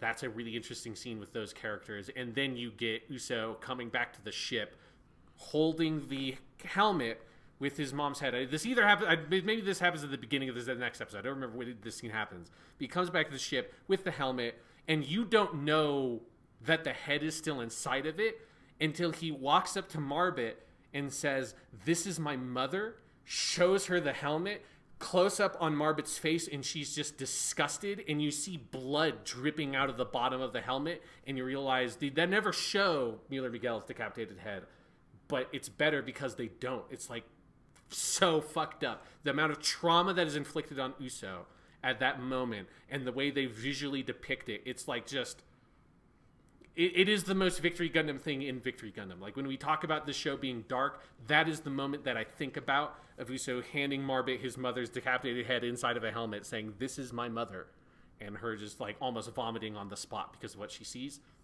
Pretty fucked up. It absolutely is, and I think I had forgotten how much I loved this stretch of the show until we talked about it again. Yeah. And I guess the question I want to ask, because then there is the section where they go back to Casarelia, and then after that, there's an episode or two with them getting back into space, but basically the last act of the show is launched when they start hearing the bells in space. Yes. Which is going to guide them. Do you think the last act of the show in space with Angel Halo, and it gets super new typey, and you get all the stuff with Fala again, is it what Victory Gundam should have built to? Because on one, I'm very conflicted about it, because I think it's very well done, and there's a lot of strong stuff in those last 10 episodes in space, and I think particularly like how they wrap up some arcs is really well done. I like how Shakti is involved with a lot of it, but I also feel like when we're talking about like what are the magnetic pulls of Victory Gundam, like what does it do best, I definitely don't think the last stretch ever gets to the level of Muller's death again. Yeah. I don't think it has a moment that powerful. I think it has some very powerful stuff, but like, I don't know. Part of me feels like the final 10 or so episodes feel just slightly out of a different show than what we got for the rest of Victory Gundam. And it's not me saying it's bad or that I don't like it, just that I'm not quite, and I haven't seen it twice, so like I have not fully worked out my thoughts on it. Yeah, I mean, I mostly agree that I think this is the highest the show gets, I think, which is actually fairly uncommon for Gundam, as we've talked about. Like every Gundam show up to this point, like maybe the last episode isn't our favorite episode, But like the last stretch of episodes is always among the best, and like the show's climax so incredibly well. Like Mobile Suit Gundam has an incredible finale. Zeta and Double Zeta have incredible finales. Victory Gundam, I think the last like 2 or 3 episodes I really love, and I think they are more or less the episodes they need to be. I think they could be adjusted a little bit. But I do think the run up to their, I think it's too long. It's way too long. That's a big thing. Yeah, that like there's too many episodes of them fighting like the reborn Fallen Griffin. This is also where Shakti gets captured, Shakti escapes, Shakti gets like there's too much back and forth with that kind of stuff, and it feels like the show kind of runs out of story past this point, and it's like there are like the core things that need to be paid off. And when it pays off the Protagonist stuff, when it pays off the Chronicle stuff, when it pays off Shakti and the Queen and like the whole internal struggle that Vespa has, like I think all that stuff when it hits the point it needs to hit is handled really well. I just think the build up to that, like I will say, like my experience with watching Victory Gundam, like I got like stalled in this stretch of episodes after they go back into space, just because it was just like it didn't pull me forward super much, and it was like I just like looked at the episode descriptions for the next few. I'm like, like I really want to get to this episode where this thing happens, but there's like 2 episodes to get to the part where like the story starts getting interesting again, and that just happens a couple of times in a row. Yeah, so it's like the ends of the 30s to a lot of the like the first half of the 40s. I think it's just very repetitive. It takes them way too long to. It's like every episode, it's like Angel Halo. They're getting a little closer, but they're never getting there. I think Fwala is a mistake of a character. Like she's fine in her first appearances on Earth. I think in this final stretch, she feels like a character out of a completely different Gundam show to me. She does not feel like... I think she'd be fine if there was only like 2 episodes where they fight her instead of like a dozen. Yes, they fight her for way too long. I think once Tassilo starts his like revolution where he is deciding to like, oh, Kagadi is using the Queen as a puppet, he captures Maria, and it's like now there's all this inner strife, so you have 2 sides of Zanskar and the Ligue Militaire. There wind up being a lot of good stuff. And yes, the final 2 or 3 episodes, there is so much fantastic stuff there. I think it is the right ending. I want to talk about the final episode a little bit, but I think like there's so much memorable stuff. Like one of my favorite things, and I forget, it's one of the final episodes where the Reinforced Junior which is piloted at that point basically by all the old men, and all the old men collectively decide to kamikaze the Reinforced Junior to destroy the rest of the Motorrad squadron in space. And that is just it uses a big insert song, and it's like basically they're killing off, at this point they've killed all but the absolute core set of characters, and they will kill a few more of them still by the end. That's a fantastic moment. The final 2 episodes, and when Uso is really like battling Chronicle and Katagina, and then Odolo's death is really powerfully done. Shakti sort of stepping into her role as the new type of the series. But like just the entire, I'll admit, I never fully quite understood the power dynamics of Zanskar. I guess the purpose of the Angel Halo was just to subdue the people of Earth to the point of like animal docileness, but I don't know if it ever all kind of meshes together as a coherent plan the way like Zeon very clearly does in the original, or all the Neo Zeons do, you know? Yeah, I think some of that stuff improves on a second viewing when you know more what to expect. But overall, like this is the stretch of the show that I think this and that early space section we're talking about epitomizes what I was said earlier about this show having a little bit of the pacing stuff that other lesser like non-Gundam mech shows I've seen, like a Bottoms or a Macross has, where it's the version of Gundam, of like the original Mobile Suit Gundam, where they spend 4 episodes at Luna 2, right? We use that as like our benchmark for Gundam pacing. That the original Mobile Suit Gundam, one of the things that makes that show remarkable is that any other show would have this whole story arc at this new location, and Gundam just like in and out the Luna 2 thing. And when you ever think about it, you're like, how the fuck did they only spend 1 episode at Luna 2 with all the stuff they cover? And Victory Gundam just spends too much time on one opponent, on getting to one location, on one like dynamic, and doesn't shift here. And when it does get to those shift points, it's really good, which is the same thing I would say about something like an Armored Trooper Bottoms or Macross or Ideon. When they get to the big pivots, those pivots are great, and it's what makes the shows really, like still really good. But it's just like getting there is so much more laborious in a way that I think it just highlights how remarkable the earlier Gundam shows and there are some Gundam shows after this point that I think have this quality as well, where every episode feels so essential and vital, and that's just not true of most TV shows. And it's just like, we don't usually talk about it on Weekly Suit Gundam, because Gundam is usually just never falls into that trap because they're so fucking good. But the finale stretch, however you want to define it, I would say roughly the last 5 episodes are fantastic.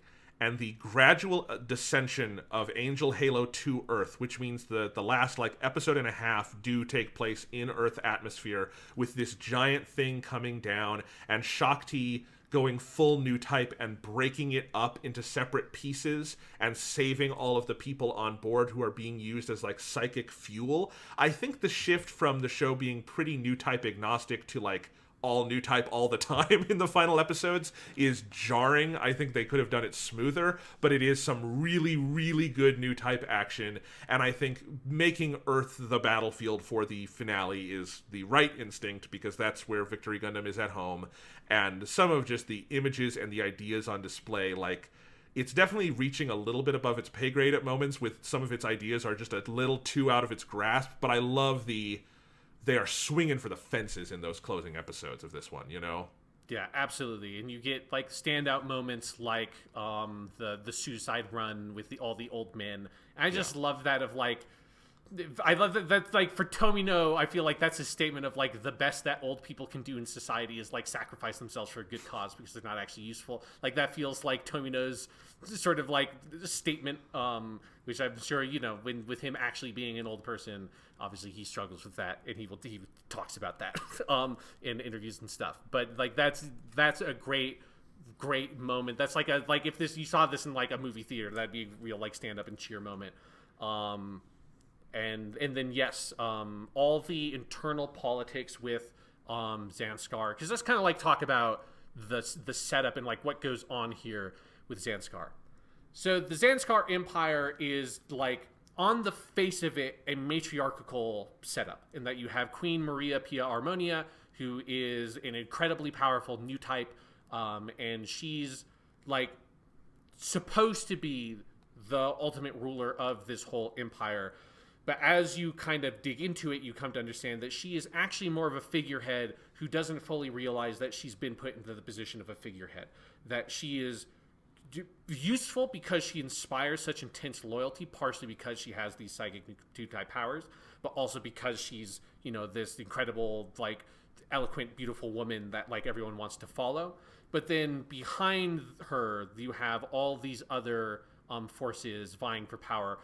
Primarily you have Kagati, who is the weird bald dude with the monocle or whatever, is all scarred up, and he says to Maria, I'm the one who found you, I'm the one who pulled you out of obscurity, and you get the sense that he set her up and used her to sort of create this loyal following, but really he's the one who's kind of the brains behind everything. And then you have Tassilo, who's the guy that is sort of, he has he brings Fala Griffin back in. He's been sort of around the edges earlier on in the show, and this is an area where I feel like they could have had another episode somewhere between Tassilo escaping from the guillotine at the midpoint, when everyone else is Uso is going to get executed, and everyone, and they're going to execute him as well. And it's not totally clear why they're going to do that, other than Kagati, I guess, is trying to kill him to sort of secure Kagati's power. And then all of a sudden Tassilo comes back at episode 40 or 41, and he's still with Bespa, but he's kind of working against Kagati, but he's still part of the Zanskar Empire. That part I don't think is super well defined.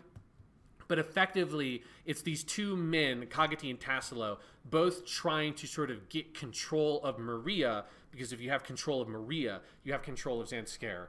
And also Maria's powers is the key to Angel Halo, which she thinks is this weapon that will be used to, not even a weapon, it's a thing that would allow her to communicate to everyone with her new type abilities, to make them all realize the utility of warfare. And it's this trying to put into action the thing that a lot of characters say, which is, once everybody's a new type, everybody will understand each other on this primal level.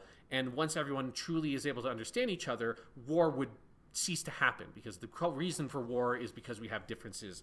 And that's what I think Maria's understanding of the Angel Halo, what that would cause. In actuality, what they're using it as is a weapon to pacify both enemy pilots. So you have this great episode where Uso is flying into the middle. Uso Dances with Illusions is the name of the episode, where he flies into the middle of like the influence of Angel Halo. It's episode 45, and it gives him these like hallucinations, and like it makes him want to sort of like give up fighting, and he just starts freaking out. That's a fantastic episode. And so they're actually using it as this weapon both to distract enemy pilots, and then also when they aim it towards Earth, they pacify the Earth population, but it's so intensive that it's just causing them to slowly like regress, as you said, into like this sort of state of like almost infantile passivity. And you just have weird shots of people on Earth just sort of like on the ground asleep, basically, because it's just the psychic waves are incapacitating them, and then that would then allow the Zanskar Empire to just go around and kill everybody.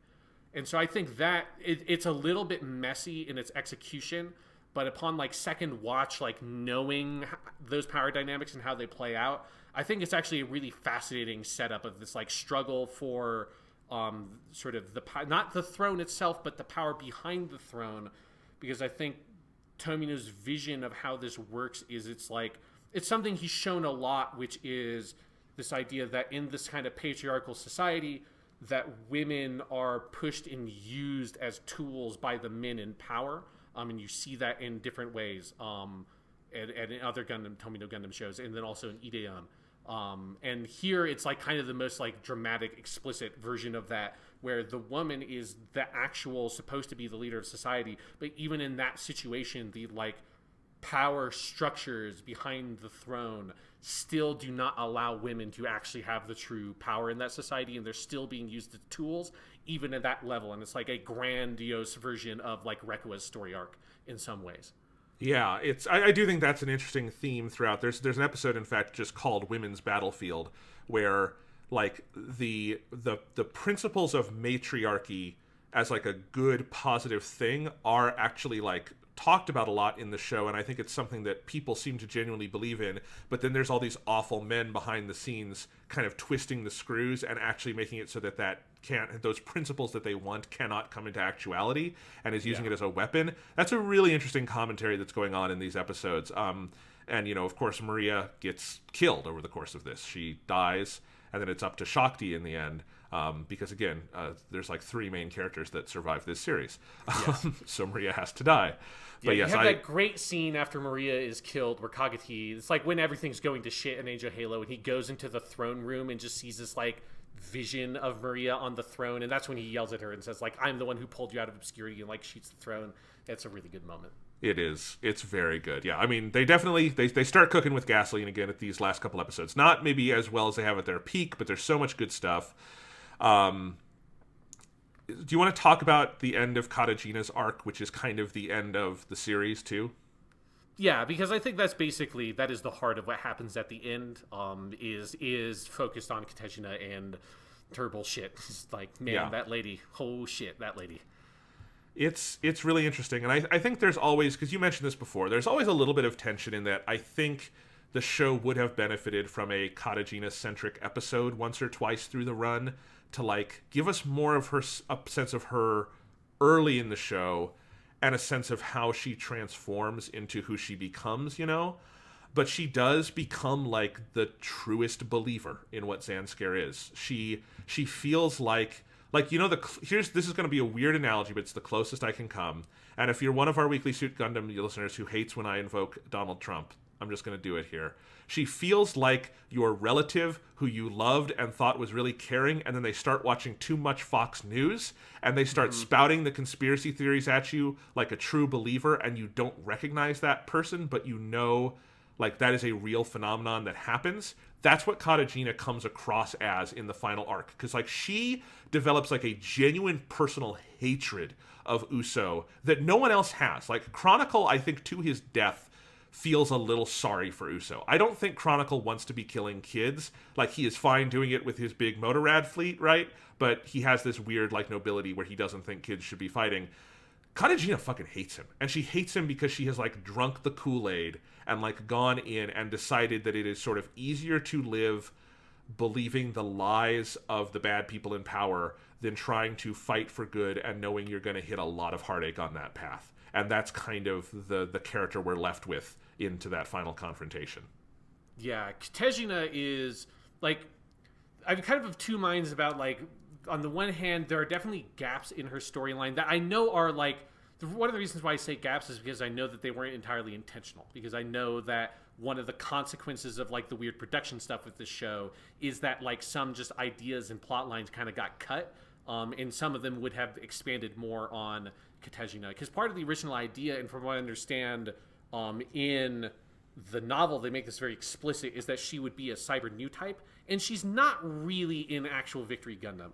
You can kind of read into that a little bit, but it doesn't really sort of make that a thing with her character. And I kind of honestly prefer that she's not literally a cyber new type, and it's more, she's just an evil new type. But one thing I do like about the version we get that has those gaps is that it allows you to sort of read into the character in different ways and make, like, try to, like, figure out what her deal is. It's almost like that kind of, like, Hamlet effect of where Shakespeare just, like, either intentionally or maybe just forgot to give Hamlet a character motivation for, like, half of the play Hamlet. And so a lot of people's interest in that play is just, why the fuck does Hamlet just not kill the dude, is like the super king, his uncle, for, like, the whole play? Like, he just spends almost the entire play just not killing him and coming up with weird ways to test him when he knows it's fucking is the guy who killed your dad. Just kill him.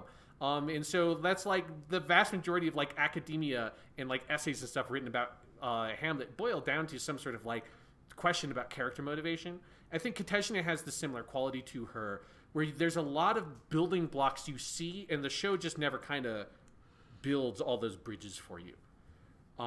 So one of the things I think is really interesting about her character is that established, like, at the beginning, basically the first time you see her, is that she is an elitist. Like, she is an elite member of society that is, like, kind of down on her luck, right? So her dad is, like, someone who's important, but her parents have, like, divorced at some point. Katejina is stuck with her father. It seems like she both thinks of herself, she thinks very, very highly of herself. Thinks she kind of knows everything, is better than everybody else. Like, she seems like the kind of person who feels like she should be privileged in certain ways, but she doesn't actually get all the privileges that she wants. And so then Wuwig, which is the city that she lives in, gets burned to the ground. Uso rescues her. There's this weird tension of, like, she has this, like, kind of, like, elitist idealism about Uso shouldn't be, like, you shouldn't be allowing this child to fight. Like, Uso's just a kid. Like, what is wrong with you adults? But she's coming from this place of, like haughtiness almost. And it's that, like, slow descent of where, like, she starts out so well-meaning, and then at some point, as she gets access to more power and authority through her relationship with Chronicle, and then, like, realizing that, oh, Maria is the queen. This is a society that is ruled by a woman, which means that Katejina now is someone that doesn't have to sort of, like, grasp at this privilege and authority that she wants to have.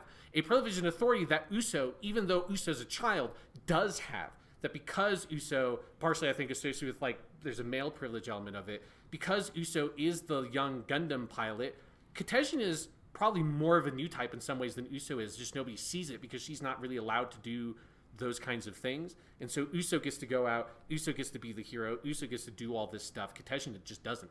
And so I think all those things just foment this slow hatred. And when she realizes I have this chance for real power, she goes for it, which I think and that's when you get that episode at the middle point where she comes in out of nowhere. The last time you've seen her, it seems like she's going to help you guys out by spying around, but actually she is now full on an enemy pilot who is out to kill Uso. Like, that turn, especially watching it a second time, seeing those little building blocks in her personality where you see the things that get played on that then eventually become her, like, oh, I can be the baddest bitch in the universe. Like, I can be the lady on top of everything else if I join with Zanskar. The best she can hope for if she stays with the Ligue Militaire is to be, like, fawned over by Uso, which is not really something that she wants to have. Like, she likes being admired in some ways, but, like, Uso is this weird, like, nerdy kid that, like, has a crush on her or whatever it is. Like, every time he looks at her, he blushes, and I don't think she loves that so much. I don't think it makes her feel, like, awkward and almost, like, objectified or something. And so she, like, I love Katejina's weird character arc. I love her descent into evil, and they'll eventually, like, this moment at the end of the show where her ultimate sort of like thing is having Chronicle and Uso fight over her because it makes her feel privileged and powerful and above everything. And when the whole world is burning, having these people kind of glorifying her and lifting her up, and as like she becomes like the queen in that moment, right? She becomes this person. Like Uso and Chronicle are fighting over her almost in the way that Kagati and the other Zanskar dude are fighting, or Tassilo are fighting over the queen. She's lifted up to that last sort of privileged position that she's been vying for the whole time. Absolutely. And everything you're saying makes me excited to one day watch the show a second time, because this seems like it's probably one of the Gundam shows more rewarding of multiple viewings. I think it is, yeah. Because it is so dense. It doesn't mean it's the best Gundam show, just that there's a lot to like unpack. I do want to give the actress who plays Katejina credit, Kumiko Watanabe, who's in a lot of Gundam shows. I don't know if she's ever in a role this prominent, but she's like, there's something about that, playing that transformation, seeding all of that, and her kind of raw fury, especially in the closing episodes, makes for a really effective and, again, very, very different Gundam villain, you know? Like, yes. Chronicle is not Char, but he is more akin to the rival ace pilot you think you'd be fighting at the end.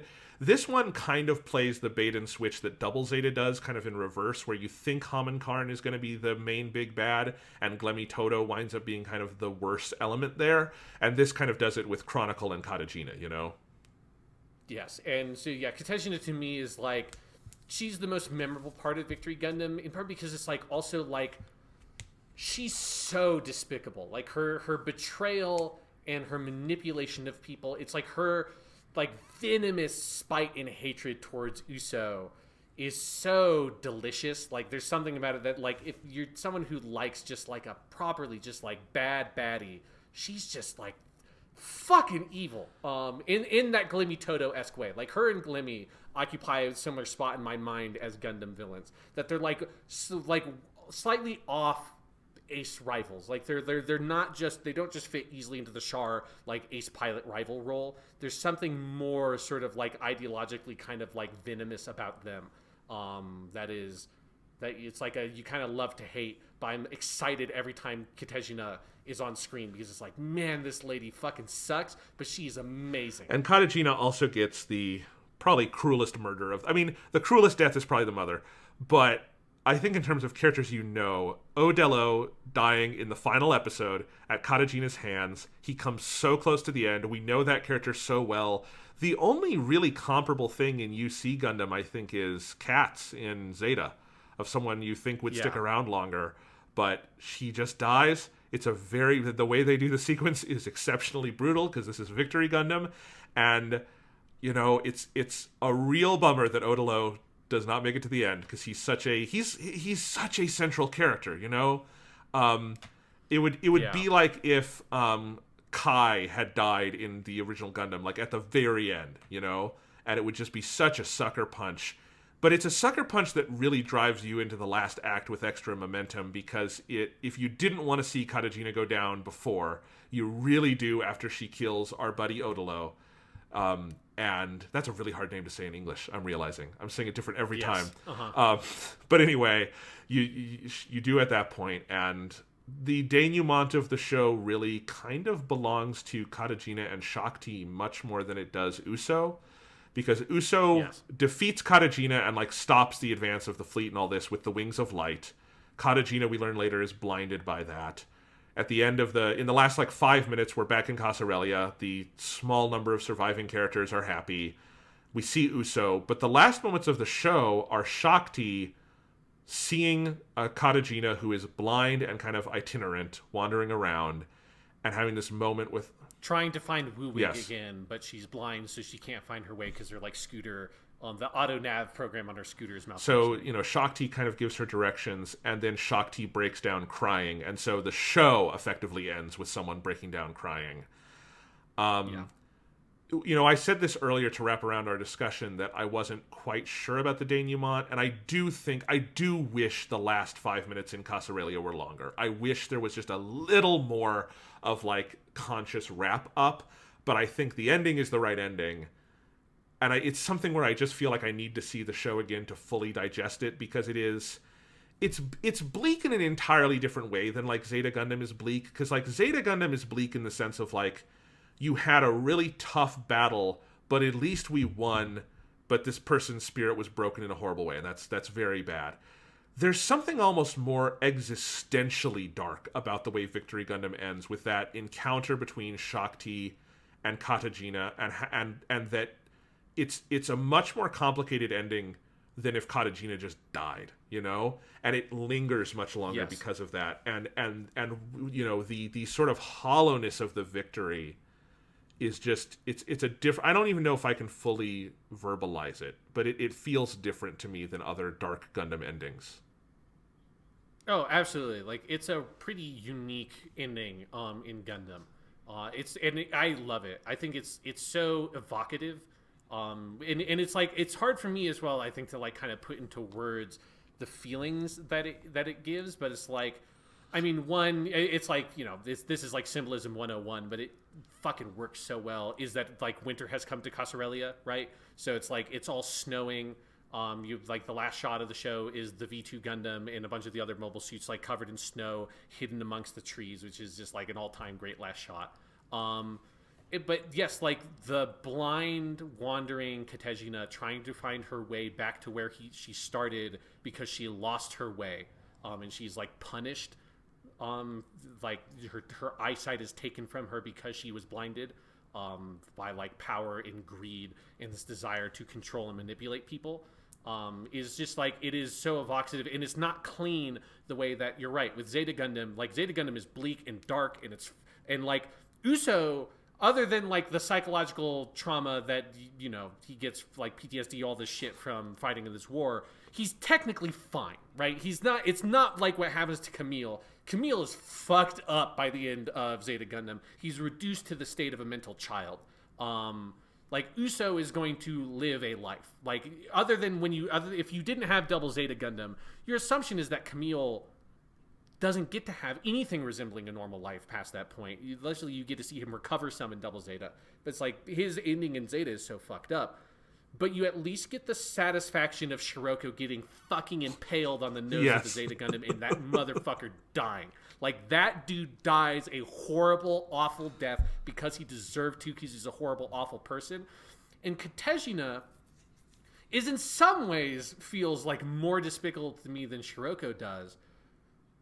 But, like, it would be wrong if she died at the end. Like, it would feel inappropriate to me if she died. There's something about, like, her having to repent in some way and go back to the beginning and start over again when spring comes around or whatever. Like, that feels like the ending that character needs. And maybe that's part of, like, what it is about this ending and Victory Gundam in general, is this sense of, like, needing to start over again, of, like, of there needing to be some kind of new birth of something, because this is also a show that uses women and babies specifically, like infants, because Marbit gets pregnant. You have Carlman. Shakti is basically plays a mother role to Carlman. So this is, it is problematic in the sense of like the gender essentialism that a lot of anime deals in, and Gundam is not, foreign to that in the slightest.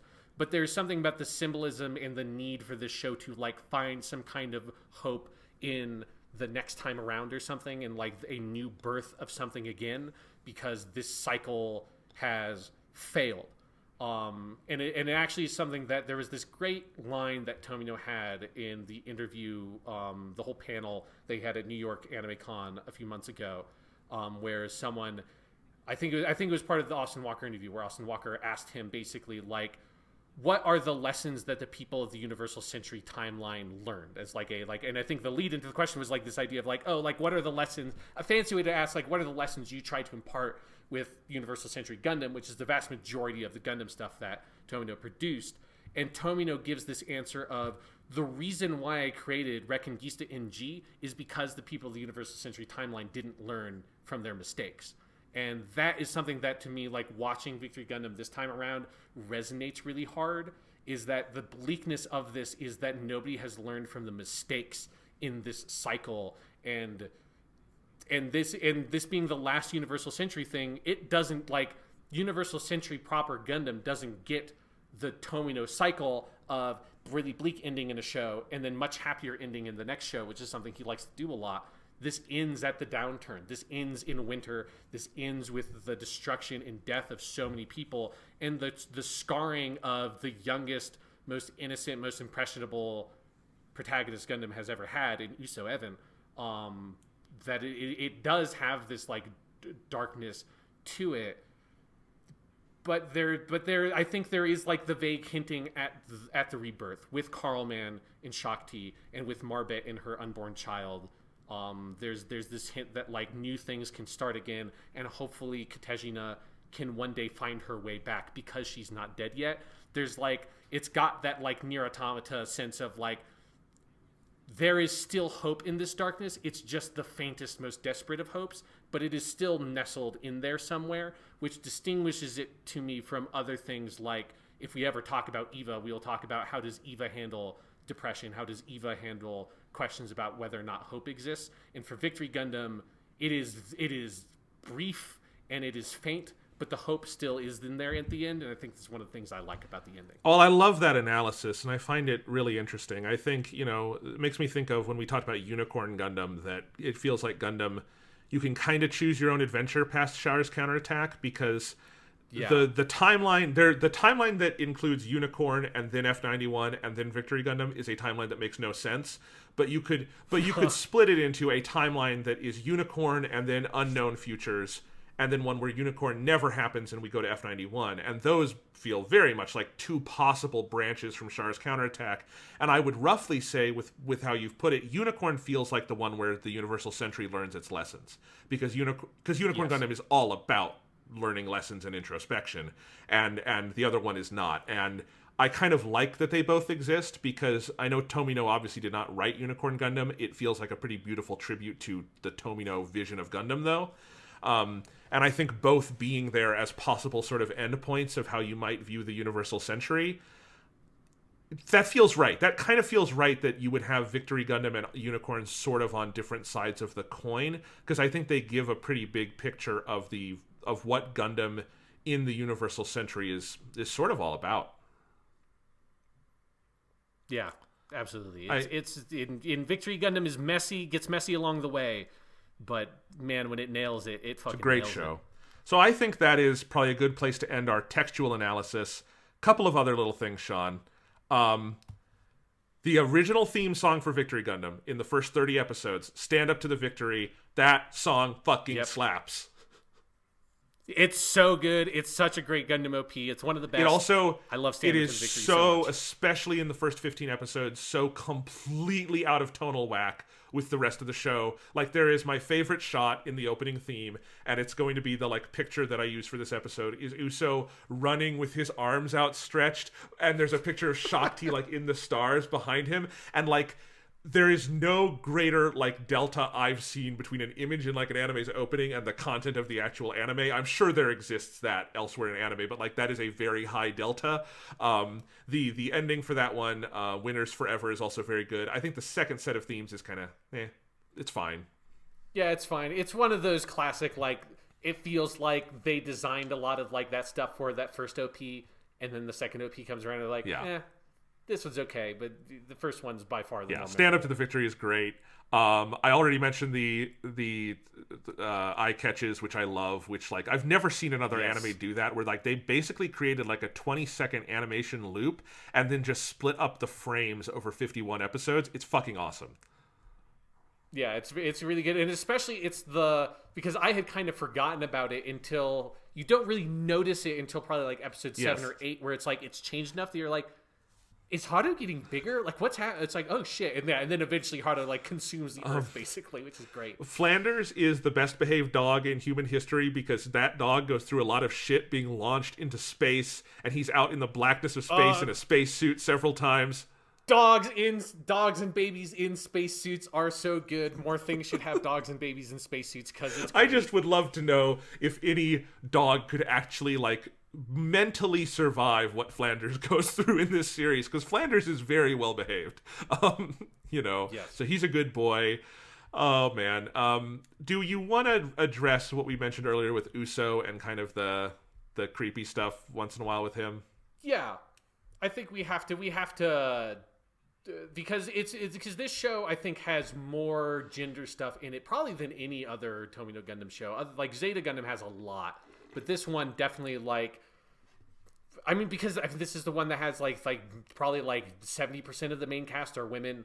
They fight against the matriarchal society, and there's like, and Uso being like 13 and basically being at this like pubescent moment of like, you know, he's right at the beginning of puberty effectively. That it feels like there's some weird playing around with that. One, like we'll talk about Lupe. Another one is like, I think it's like in episode 49 or 50. It's like right at the end of the show. One of Katejina's plans for killing Uso is to send a like, oh my god, armed group of women in bikinis to go fight Uso to like distract him with sexuality. Which is, it's one of those things that when like I was saying before we did Victory Gundam, that's like Victory Gundam is weird. That's one of those moments that's like, this is fucking. And then weird. all the women like, get burned alive with the sabers. It's it's fucked up. It's weird. Like I don't know. It's hard for me to like fully read that scene in some ways. That it's like because some of what it's doing is just so obvious, but it's just ridiculous. But it grounds its ridiculousness in like the violence of that moment. Also, it's just like it's a weird moment to sort of like grapple with. That I don't know if I like it. I don't know if I hate it, but it is sure unique. Like it no other Gundam show would do that scene. Victory Gundam is the only show where that scene would ever fucking happen. It is bizarre. That is very true. But yeah, I mean, yes. I don't know. The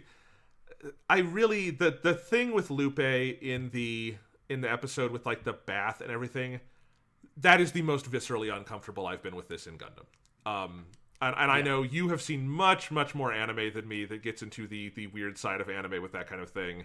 So maybe you have a thicker skin for it. But I don't know what was being communicated there beyond like the vague kind of things you've said so far. And I don't know. It just it messed. I didn't like it. It's weird. But I don't think I've ever seen a scene like that in anything else. It is like. Especially because, like, it is, I mean, this is fucked up, but because it's a young boy, like, I've never seen a scene quite like that, right? Like, Uso is the object of sexual desire in the way that not only, like, a Gundam protagonist usually is not, but like, male main characters in an anime that's not something that's, like, explicitly a romantic comedy or something like that ever are, right? And it's this, like, weird, perverse sexual desire by a much older woman to this young boy, and this like implication that this is like a thing that Lupe has done. This is not the first time that she has done something like this. Is clearly the implication that some of the people that work with her know that this is a thing she does. And yeah, like I don't feel like the show sort of fully deals with or unpacks this thing it does with her, but I do think I think it's consistent with the depiction because Lupe is around for a lot of the show. She dies near the end. And she's like consistent in her like perverseness in this way. That's like she's just this weird character that's just like a little bit off for most of the times you see her before that scene happens. And then that scene happens and then I feel you're keyed into like this lady's fucked up. Like this lady I don't know. Like I can't. It's hard for me to unpack what's going on. Part of it is I don't think the show does. Part of it is there is a shorthand that happens in a lot of anime where you connect sexual deviancy to evilness, to villainy. Yes. Specifically, pedophilia is something that happens sometimes in anime that they do this with. A very famous example is in Dragon Ball with General Blue, where they are also tying. They're tying clearly he is a gay caricature, and then he is also a pedophile. It's not like acted upon, but there is a hint of it in the Dr. Slump crossover in that instance, which is, I think, probably one of the black marks on Dragon Ball in terms of a moment like that. And this feels like it kind of comes out of the same instinct, which is like anime has like I don't think you would generally see that in Western fiction of just a very kind of shorthand where like pedophiliac tendencies are just kind of an extra character flourish on a villain. But anime, I'm not saying like every anime does that, but it is not uncommon in anime to see that. Yeah. And I mean, so Again, I think the problem with it is more that like it doesn't spend enough time dealing with, like, it's too big of a swing for like the amount of time they dedicate to it. I will say that like one thing it does do, thinking about like anime in shorthand and like symbology, is like so much of Uso's weird stuff with women in the show is because he's got this like mother complex, right? He was abandoned by his parents when he was very, very young. He's seeking out some sort of surrogate mother figure. At the same time, he's awakening to his sexuality from puberty. Like, that's a recurring thing. It's his relationship with the strike team throughout while they're there, is like they treat him like this young boy, and clearly he's like developing these more kind of like sexual feelings. It's the same thing with Marbet, where they're like, you know, because Marbet's there for the whole show, he has this weird like surrogate mother thing with her that also he expresses this kind of like ownership over her affections in some way, or this desire to own her affections that like presents as some kind of jealousy towards Oliver in that the marriage episode.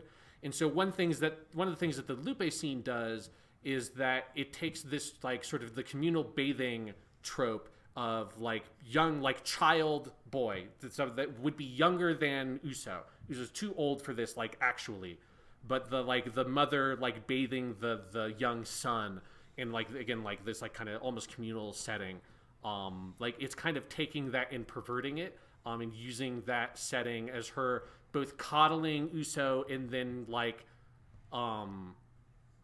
seducing him in this gross way to try to get information out of him, and then also like kind of bring her to their side. And so I think it's playing with those elements. There's also that line she has where she's like you bit my breast, that like when they're like fighting in the water or whatever, at some point like he bites her on the breast, which if you wanted to go the full fucking symbolism, that seems obvious. Freud would love that scene about. Yes, the Freud stuff, like it's very Freudian in those ways. Gotta upload that one to Freud which Box. I think which I think that's a reference to an episode of the Weekly Stuff podcast where we played a game where we tried to make Sean distinguish between real porn sites and real streaming sites, and one of them was called Freud Box, and that was amazing. So anyway, sorry, just out of the blue. Sorry about that, Sean. Yes. Well done. And so I think the show is generally plays with those kinds of themes in interesting ways with most of the other stuff with the Shrike team and Marbet. I think particularly Uso's relationship with Marbet I find really interesting, with how it plays with that stuff. The Lupe stuff is just like, I think it just tries to like go too far with it in a way that like it's not able to like deal with, because also Lupe's like, while she's in the show for long stretches of time, she's not like a major fixation, right? She doesn't get the kind of characterization, certainly that Katejna gets, but not even that like Falik Griffin gets. And so it just feels like the show is not able to fully unpack the full, you know, thing that it's dealing with in that sequence. But as with like everything with Tomino's Gundam, there are elements of it that I find problematic, but the things that I find problematic, I at least find very fascinating. Yeah. It's not just like this is just some weird, gross anime bullshit and kind of dismiss it, which I can do with lots of anime stuff. There's stuff in other Gundam shows that I can kind of do that with. With this, it's like, at least he's swinging for something here, and the swing doesn't, I think, fully connect, but it gestures towards important themes in the show. Absolutely. No, there's very rarely anything in Gundam that I don't find worthy of engagement, you know? Yeah. So what else should we say about Victory Gundam before we end? Do you want to go through a list of silly names? We can go through a list of silly names. So we've got Uso. I mean, Uso's not that silly of a name, but I like his name a lot. Uso Ewin. Really quick, I do just want to shout out Daisuke Sakaguchi, who's the voice actor. He's for great. Uso. He does such a good job. He's like really well known today as one of the main characters on Gintama, but this is kind of like his first like starring role. And he does such a good job. He has like a similar quality as Amuro in 79, that it's got like Uso feels properly like youthful. He sounds so young. And I think that's really important for the character. So Sakaguchi does a really good job with Uso. Also, I have to say with Shakti, it's such a problem with me and Shakti's name, because Shakti is the name of one of the Jedi Masters in the Clone Wars period of Star Wars. That like she's like one of like the Jedi characters that's like in the background of lots of shots in the prequel stuff. She's like I think she's a Togruta. She's got like red face with like big tentacles around her head. So whenever they talk about Shakti, I'm always very distracted because I think about Shakti from Star Wars. But then we get to Marbet, which they never really say. I don't know if they ever actually say her full name in the show, but her full name is Marbet Fingerhat. What? Marbet Fingerhat. Marbetto Fingerhat. I did not know that. I did not. Wow. Yeah. They definitely don't say that in the show, because I think I would have remembered that. Yes, but Marbet Fingerhat. Like, Marbet is like, it's definitely a Gundam name, but it's not that weird. You throw Fingerhat on it, and that's a fucking Gundam name. Of course, Carlman Ducartuze, I guess is his full name. That's wonderful. Yep, Ducartuze. But Carlman and Piper Lou, the baby from Ideon, the two Tomino babies, very good. Pro Carlman. Duker Ike, who's the biker dude with the fucking mustache I love so much. Duker Ike is such a good fucking name for, like, the leather jacket mustachioed biker dude who dies. We didn't even talk about this. When he dies, they see, like, a vision of him and, like, the lady who's always with him that they were, like, romantically involved, like, a new type vision of them, like, flying away through the sky on a Harley Davidson. It's so good. I love it. It's so fucking great. Such a great ending to this, like, weird background character that is the fucking best. I'm looking at a list. Can I just do the Shrike team? The Shrike team sounds like a list of, like, forgotten Hollywood pinup girls or something. It's Helen Jackson, Mahila Merrill. That's pretty great. Kate Bush. I love Kate Bush. Peggy Lee. Junko Jenko, Francesca O'Hara, Miliera Catan, and Connie Francis. That is some of the best fake American Japanese names I've ever heard. They're so good. Yeah. Peggy Lee and Connie Francis are personal favorites. Junko Jenko is the MVP of Shrike Team names. It's got that just so fun to say. I love to hear people say it. Junko Jenko. Gotta love your Junko Jenko. Scrolling down, like this, I definitely think Victory Gundam doesn't have necessarily the best names of a lot of Tomino stuff, but there's some good ones in here. I mean, Fonze Kagati. I mean, I think we're underestimating how good a name Chronicle Asher is. Yeah, because he's one of the main characters, you kind of like take it for granted. But yes, Chronicle Asher and Katejina Luce, both Uso's of those. dad, his full name is Hangelg Evan, which is great. And then the leader, the fake leader of the League Militaire, Jin Jenaheim, is a great name. There's a lot in there that are good. Yeah, God, we didn't even talk about how much Uso's dad fucking sucks. Yeah, his dad sucks, and technically we don't see him die, but I assume he did. And I want him to be dead because he deserves to die. Yes. Yeah. So, names are good. Anything else to kind of wrap up our discussion of Victory Gundam today, Sean? I love Victory Gundam. I think it's a really great show. It's definitely the most inconsistent of the Gundam shows we've seen, but I think it's like with Double Zeta. I think it's just a criminally underrated show in the fandom that, like, if people have not watched it in a while, revisit it with fresh eyes, because I think it's got so much going for it. More that we could even talk about on this podcast. But it's just really good, and I love Uso. Uso's one of my favorite Gundam protagonists. Katejina is absolutely one of my favorite Gundam antagonists. And the V2 Gundam is an underrated Gundam design. It's not in a lot of, like, Gundam video games and stuff, or it doesn't have as the prominence of it. But, like, come on, it's Mobile Suit V Gundam, and the V2 Gundam just has a giant V on it that shoots giant wings of light at the back. That's fucking top. That's some classic Very good. shit. Oh, I almost forgot to mention the score for Victory Gundam is so good. Yes. It's one of the best Gundam scores. I know we say that every time because Gundam always has great scores, but it really is. I think the name of the composer is Akari Senju. Let me look.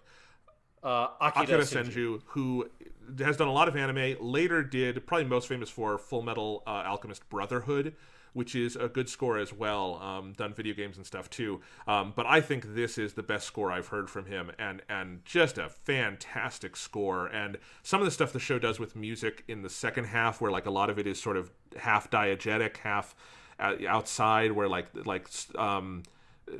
Shakti in particular has a song that recurs several times. It's really haunting, and it's a very different Gundam score. It very much matches the animation, and it does not sound like anything else I've heard from Gundam. Yeah, it's got a couple of those tracks in particular. There's just the one that plays when, like, shit gets real in the middle of a fight.